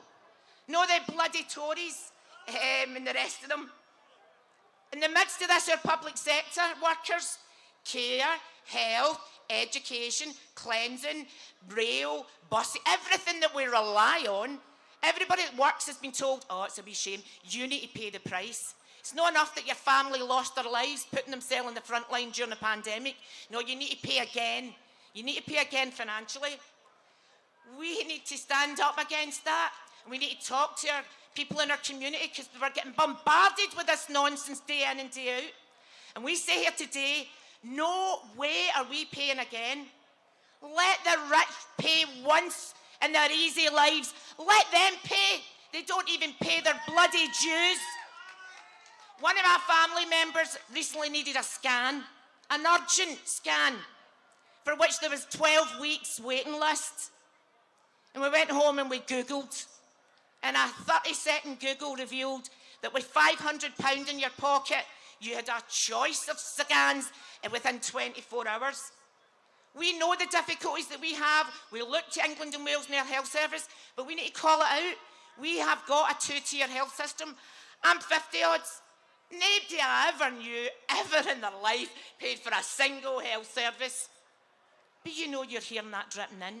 The desperate knee, the desperate hip, the desperate scan. I know people that have borrowed hundreds to pay for services on the health service that should be free, and they tell us it's not happening. While hard-pressed staff who kept us going during the lockdown are pushed to their absolute breaking point. Don't listen to me. Listen to what they say, what you know, what the doctors, the nurses, the cleaners, the porters. Listen to what they say about our health service now. There's never, and we owe them a debt we can never repay. In my opinion, today is for them. Today is for them. We say, break the British state, not the health service. Break the British state, not the nurses. Break the British state, not the teachers. Break the Tories and the whole rotten, filthy British state, not the poor. And what we do together is our only chance of something different. And I'll finish with a wee shout out to my colleagues. I'm a college lecturer. I'm going into my 7th day of strike action with thousands of college lecturers on Tuesday. And your mainstream media doesn't want to tell you about that. Not because they're worried about us. They're worried about you getting ideas. Oh, look at that. That's actually people striking and taking their employers on. And why are we doing it? We're not the worst paid. But I tell you what, we deserve it. We've worked our butts out for 2 years. We've done everything our employers asked for us. Our employers earn more money than the First Minister, than the Education Minister, and all the day, well, I don't want to be too offensive, no very much, for their tens and tens and tens and thousands of pounds of salary. We've been slagged and insulted by our employers, but we care, we know our worth, we demand respect, and we're acting together. We will not be the last group of workers in a trade union to stand up. What we do together is our only chance of something different. We will not rest, all of us here. We will not rest until injustice is ended. We are angry, but we're organised. The union is the walking dead. We are the future. Thank you.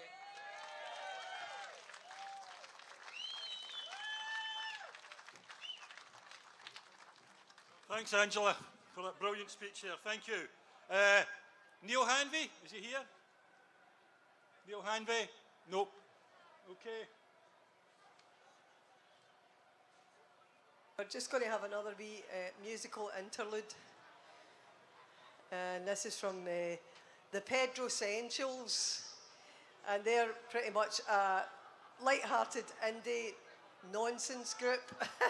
That's what they said, by the way. I don't know where they are. Right, come on. Come on, guys. This is Pedro Essentials. Big hand for Pedro Essentials. How you doing, folks? Great to be back in Glasgow again. I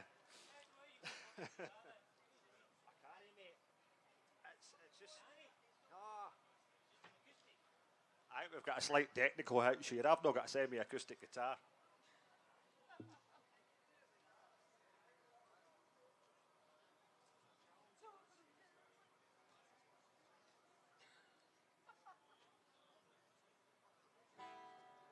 I'm not actually a guitar player, as you can see. Right, great to be back in Glasgow, city of culture. Everybody enjoy the lockdowns? That went down like a 2-week-old Greg's steak bake. So, we're going to do a wee bit of light-hearted singing today. Nothing too serious. I've been watching a lot of comedy. I did watch a lot of comedy during the lockdowns and so forth. So I picked up a wee bit of this and a wee bit of that. So you've probably heard some of the kind of stuff before. But especially Billy Connolly. Any Billy Connolly fans? Hey! I don't know if you can hear this. Well, I've got piles and you've got scabies. The wind's got the measles or the duck's got the rabies, oh boy. when you're with me, oh boy. The world will see that you were meant for me.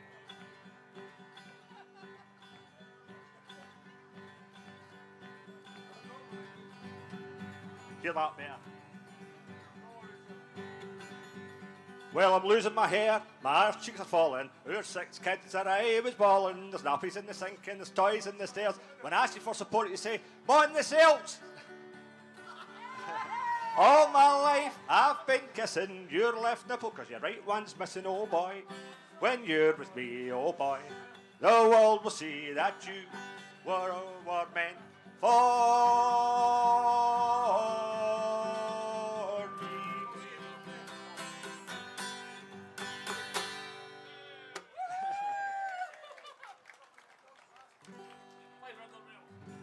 Oh, she told me she was single, did Virginia, when she came down from quarantine. Oh, she took me up to the old oak tree, where she carved her name and her man carved me. Right, so as some of you are probably aware, me and Fiona and a couple of other people done like a walk a few years back there. While everybody was in lockdown moaning about, oh, there's nothing today. We went out, we walked 500 miles. Well, initially we walked 364, then we had to make it up as time went on. But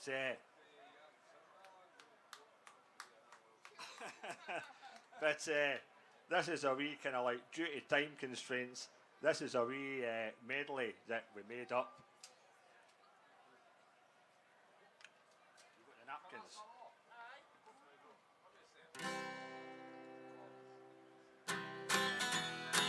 And I would walk 500 miles. Too soon, mate. This is a story about our first teacher. Zetler made her jumpers and the devil made her feet. Threw up her hands when her mum says her name. Embroidered all his stories with slanderous claims in it.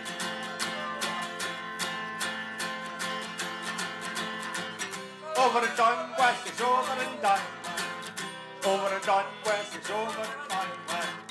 Over and done with, it's over and done with. The union is over and it's over and done with.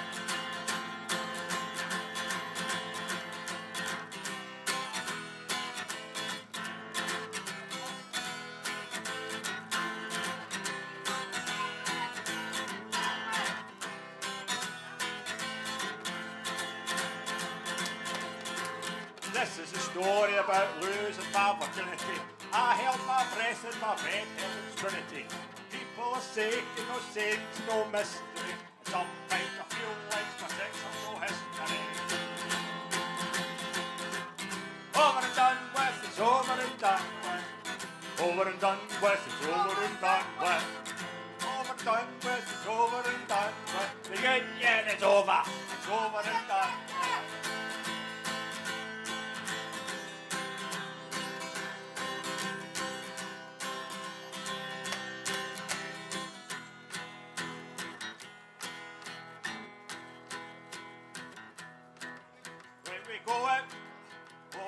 We're going to be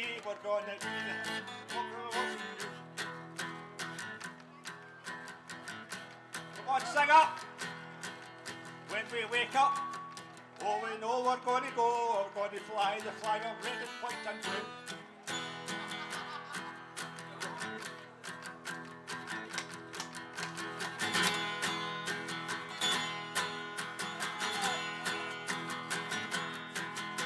And we did walk 500 miles and we did walk 500 just to be the folks who walk 1,000 miles to fall in at your door.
Thanks very much to the Pedro Essentials. I'm sure. I'm sure we're going to hear more of them in the future. Oh, God. But our next act up is called Rituala. That's Eddie Hanvey with a fiddle and an absolutely beautiful Brazilian singer. Welcome.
Hi, we're called Rituala.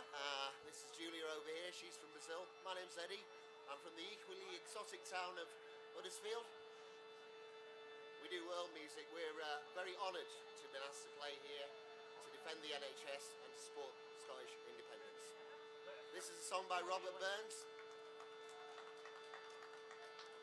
This is a song by Robert Burns. It's what he thought of the Act of Union.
Thank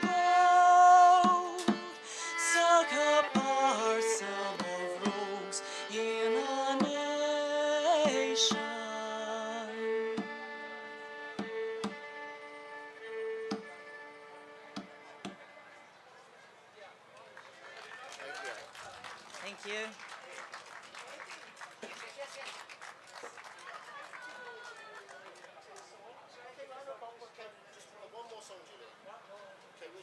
You choose. Okay, an Irish song.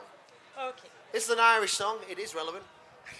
It's this is written about the 45, not 45%, about the 45 rebellion, and it's the same key. it's in Irish Gaelic. Gaelic. Yes. You escaped.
Thank you very much.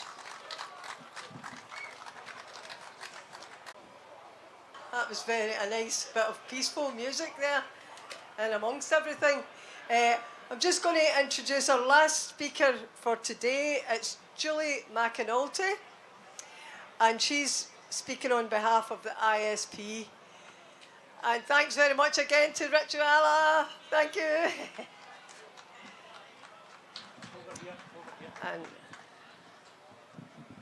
after this, we've got the Carlton Jug Band, and then that'll be us finishing up.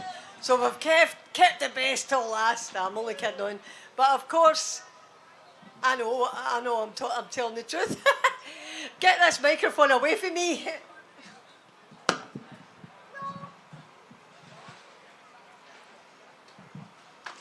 Good afternoon, Glasgow. I'm Julie McNulty from the Independence for Scotland party, and as I say, they've kept the best for last. I've been told to keep it short. Okay, so I'll keep it short. It's absolutely great to be here in the afternoon sunshine today, and the last thing I thought I would need today is sunglasses, but fabulous day. It's great to see you all turned out. We had an election last week, another one. We didn't all vote for the same parties. We didn't agree on everything. It doesn't matter. We're all here today. We're all united. And we're here to remind ourselves what matters, which is independence for Scotland. Unity matters. Unity matters. Whatever political colour we are, we've put them down today for the colours of the saltire. Yesterday we all belonged to different parties or none, but today we stand as sovereign Scots to claim the right to our independence. Today we vote with our feet. Every one of you that turned out today, this is as important a vote as you cast last week. It matters that we turn out just now, because this is not downtime for independence. Independence begins now. It begins with every gathering that we have like this, when we come together. The union's bankrupt. All their arguments against independence have been blown away by Brexit, by Boris, by the pandemic. The only weapons they have against us now are silence, suppression, delay, division. That's why we have to turn up at these things. We mustn't stay silent. We must turn up. We must talk to people. We must debate with the naysayers and encourage the doubters. We help each other out and we stick together. The more we do this, the more we swell our ranks, the readier we will be, and the more likely we will be to win our freedom. Today, let's have the conversations. Let's work out what we're doing. Let's talk to each other.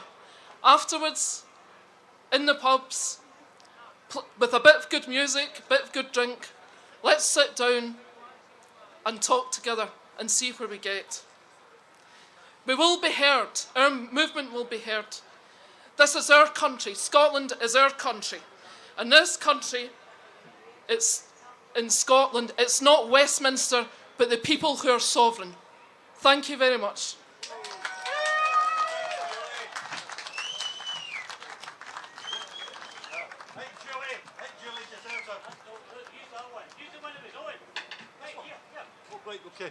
I think Julie deserves a big round of applause for sticking around all that time. Thanks, Julie.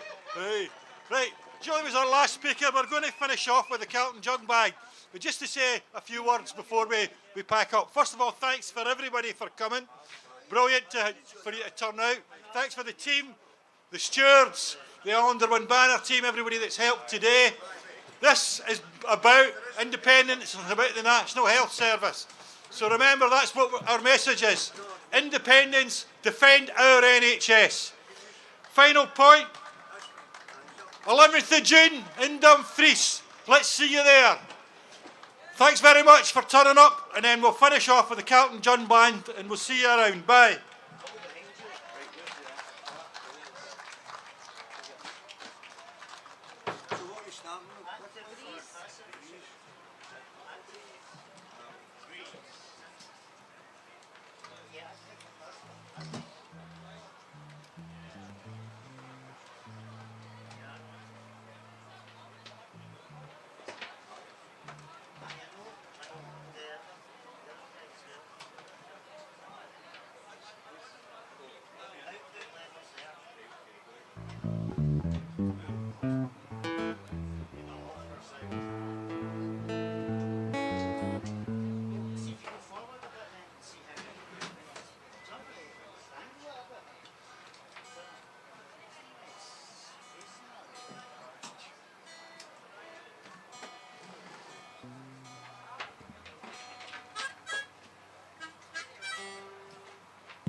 Two.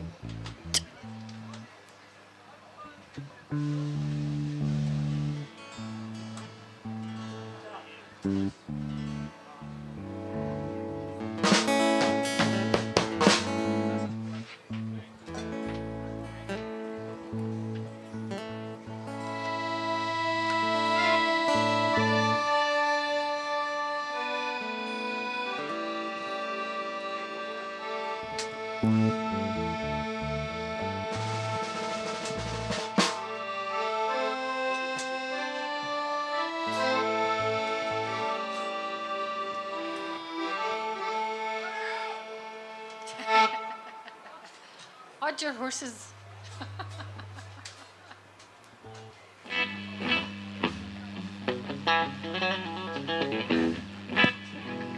Oh, there we are now. So, hello everybody that's still here. Should maybe just get you a bit more at ease here. Get you a bit more danceability. There's a guy giving me the finger there, Bruno.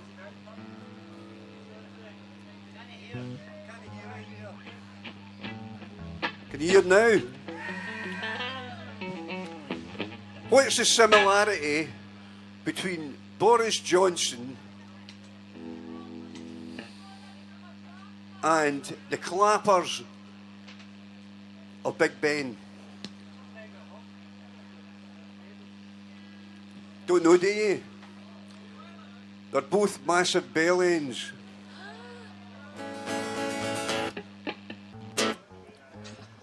Got that off of Google. 10 jokes about Boris Johnson. I'm sure there's a lot more than that. Anyway. Hasta la Victoria siempre.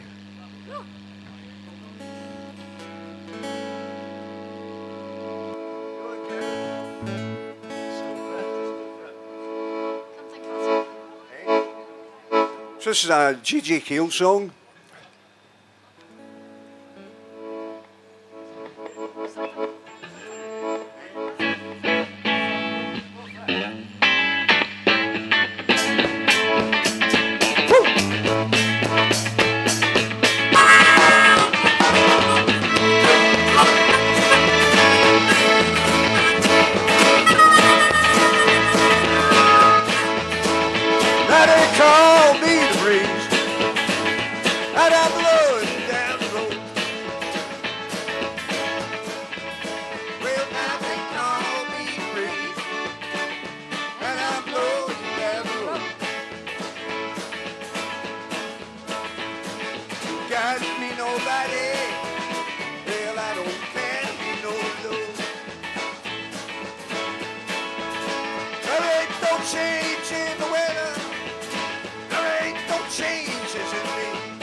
California, then on to Georgia, well,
nobody.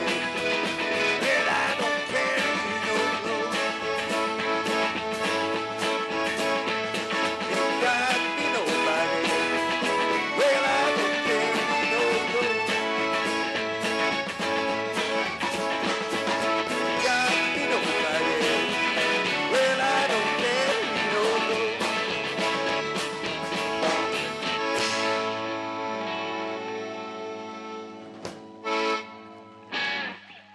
Yeehaw.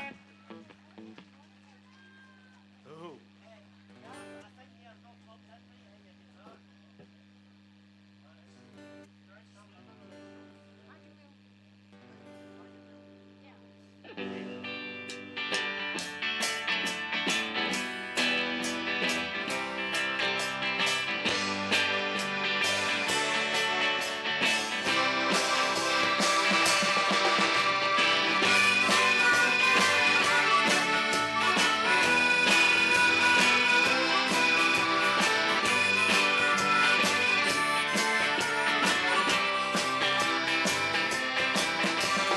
Heading that south to the land of the pine, working my way through North Carolina, staring up the road, pray to God it's some headlight.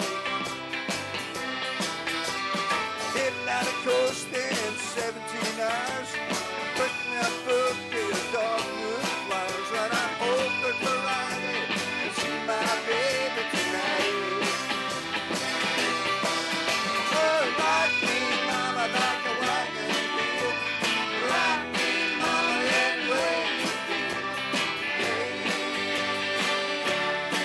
wanna rock me. Oh, rock me, mama, like the wind and rain. Rock me, mama, like a south country. Hey, wanna rock me.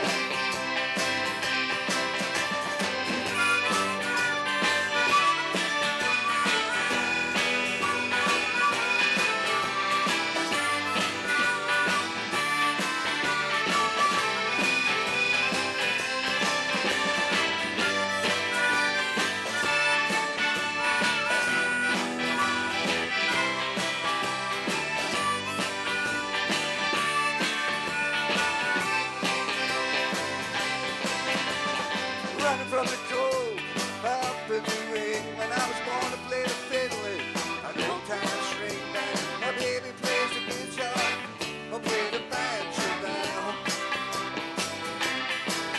Oh, the North Country winners keep a getting me down. Lost my money playing poker and I had to up the ring. I ain't going back, living that old life no more. Oh, rock me, mama, like a wagon wheel. Rock me, mama, any way you feel. Hey, mama, rock me. Oh, rock me, mama, like the wind and the rain. Rock me, mama, like the south country. Hey, mama, rock me.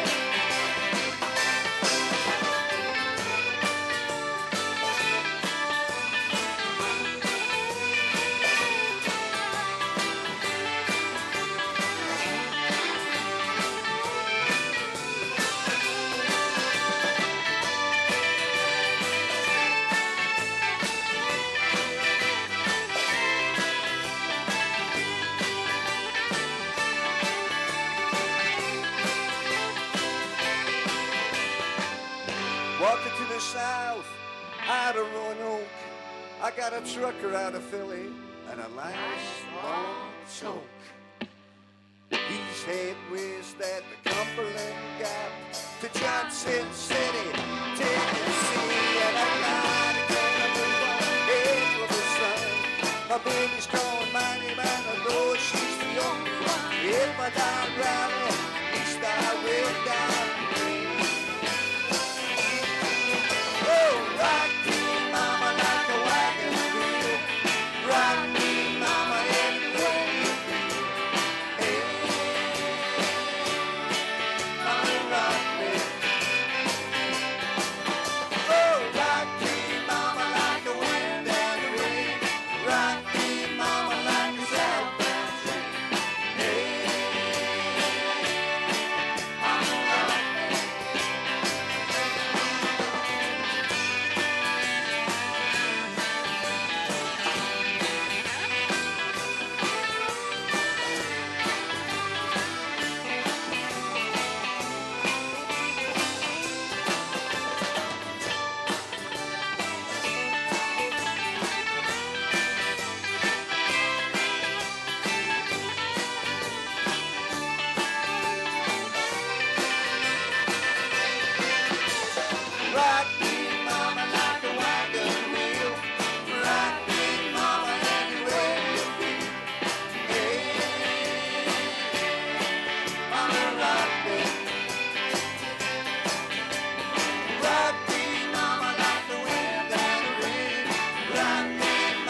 1, 2.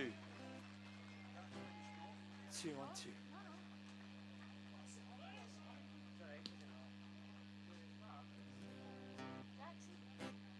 Well, I don't care if I do die, do die, do die, do die, do die, do die.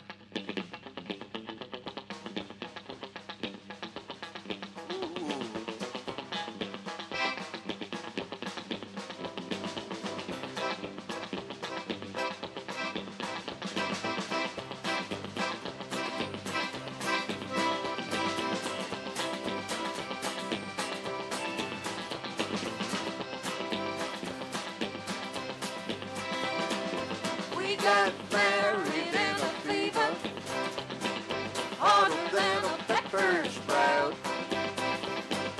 We've been talking about Jackson, oh, ever since the fire went out.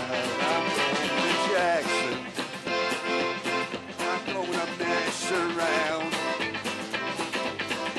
Yeah, I'm going to Jackson. Jackson Town. That's where I'm going. Well, I laugh at you and Jackson. I'll be dancing on a ponytail. And reach round town like a scalded hound. Your tail hung between your legs. Yeah, go to Jackson. You big talking man. I'll be waiting. Wait. Behind my J-M-M. I blow into that city. People gonna stoop and bow. All them women gonna make me. We'll teach them what they don't know how. I'm going to Jackson. I'm tired to lose my coat. Yeah, I'm going to Jackson. Goodbye, oh, she wrote. That's what she wrote. Love you right, guys.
Come on, Gavin, on drum.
was last time. We got married in a fever, hotter than a pepper's drought. We've been talking about Jackson ever since the fire went out. We're going to Jackson. Oh, that's a fact. Yeah, we're going to Jackson. Ain't never coming back. Woo!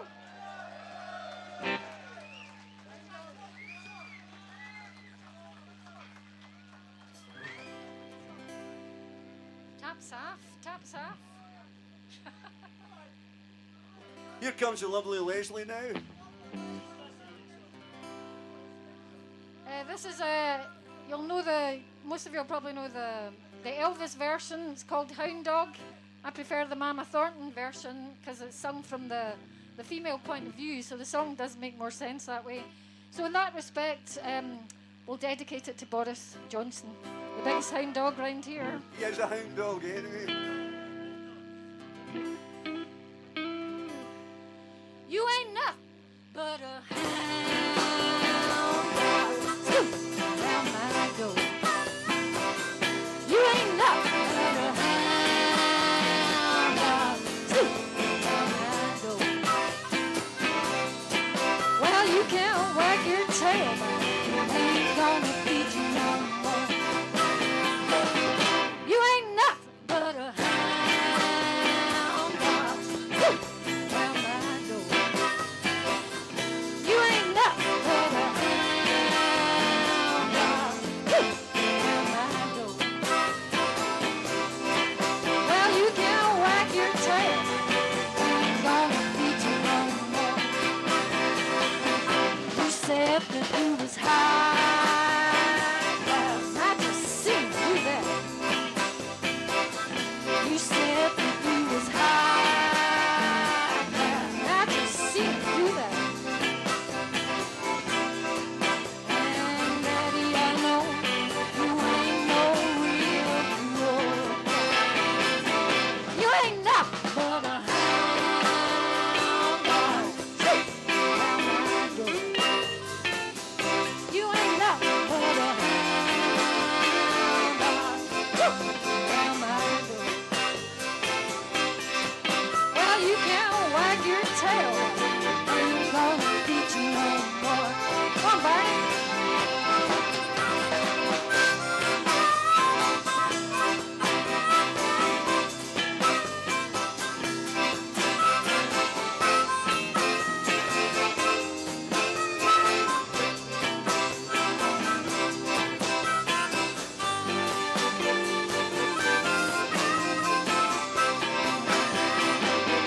You ain't nothing but a hound dog. Scoot around my door. You ain't nothing but a hound dog. Scoot around my door. Well, you can't wag your tail, but I ain't gonna feed you no more.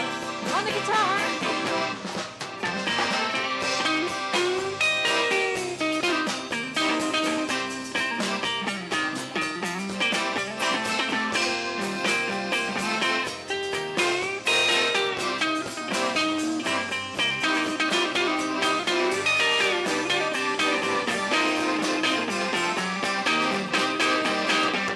You ain't nothing but a hound dog. Scoot around my door. You ain't nothing but a hound dog. Scoot around my door. Well, you can't wag your tail, but I ain't gonna feed you no more.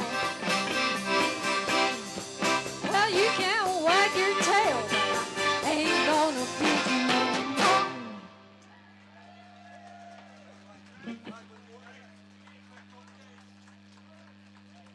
Just one last one.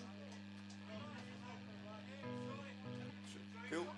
So this will be our last song. Thanks very much for the dancing, etc., and supporting the independence movement. NHS.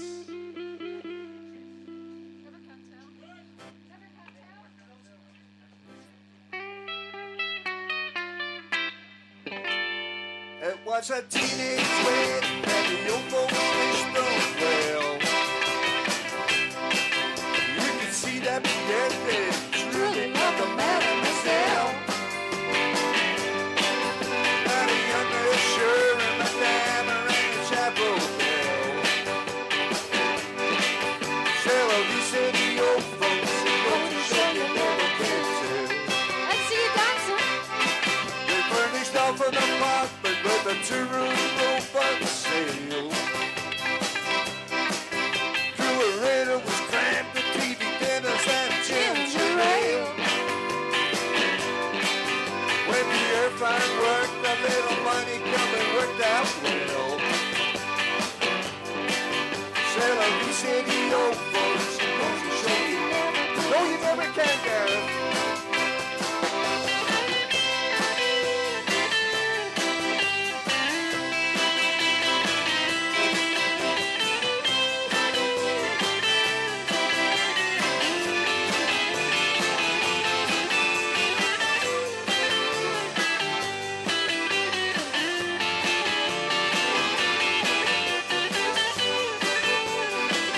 What's the dancing, Gareth?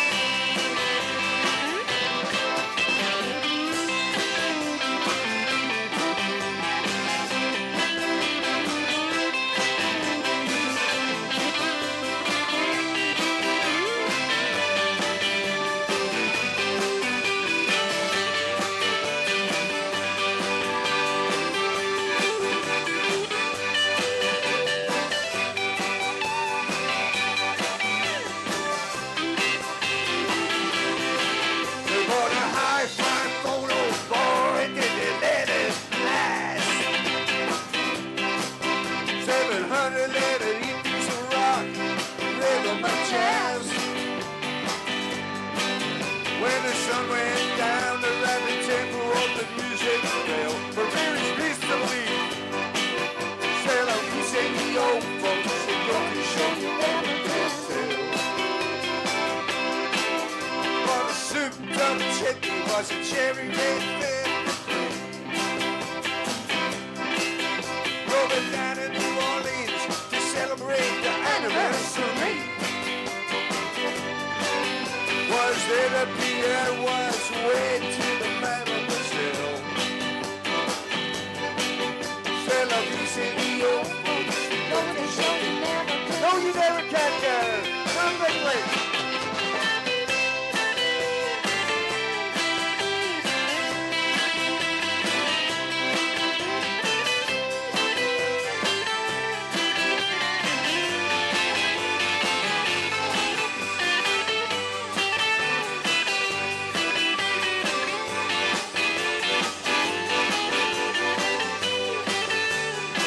One more time for the dancer, Gareth.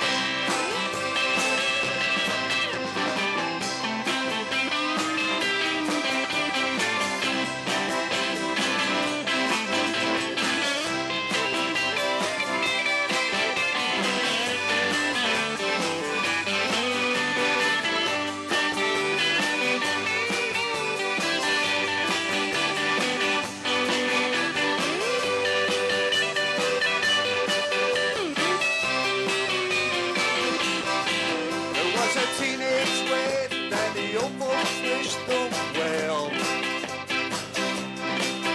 You could see that Pierre did truly love the mademoiselle. That a young Monsieur and Madame rang the chapel bell. C'est la vie, c'est the old folks, they go to show you never can tell. C'est la vie, c'est the old folks, they go to show you never can tell. C'est la vie, c'est the old folks, they go to show you never can tell. Thank you, bye-bye.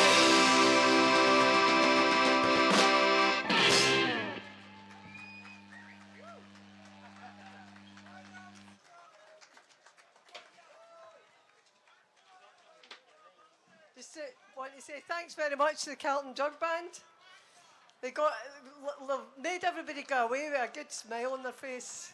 And that's what we want for independence, isn't it? So thanks very much. Another big hand for Carlton Jug Band. Yeah!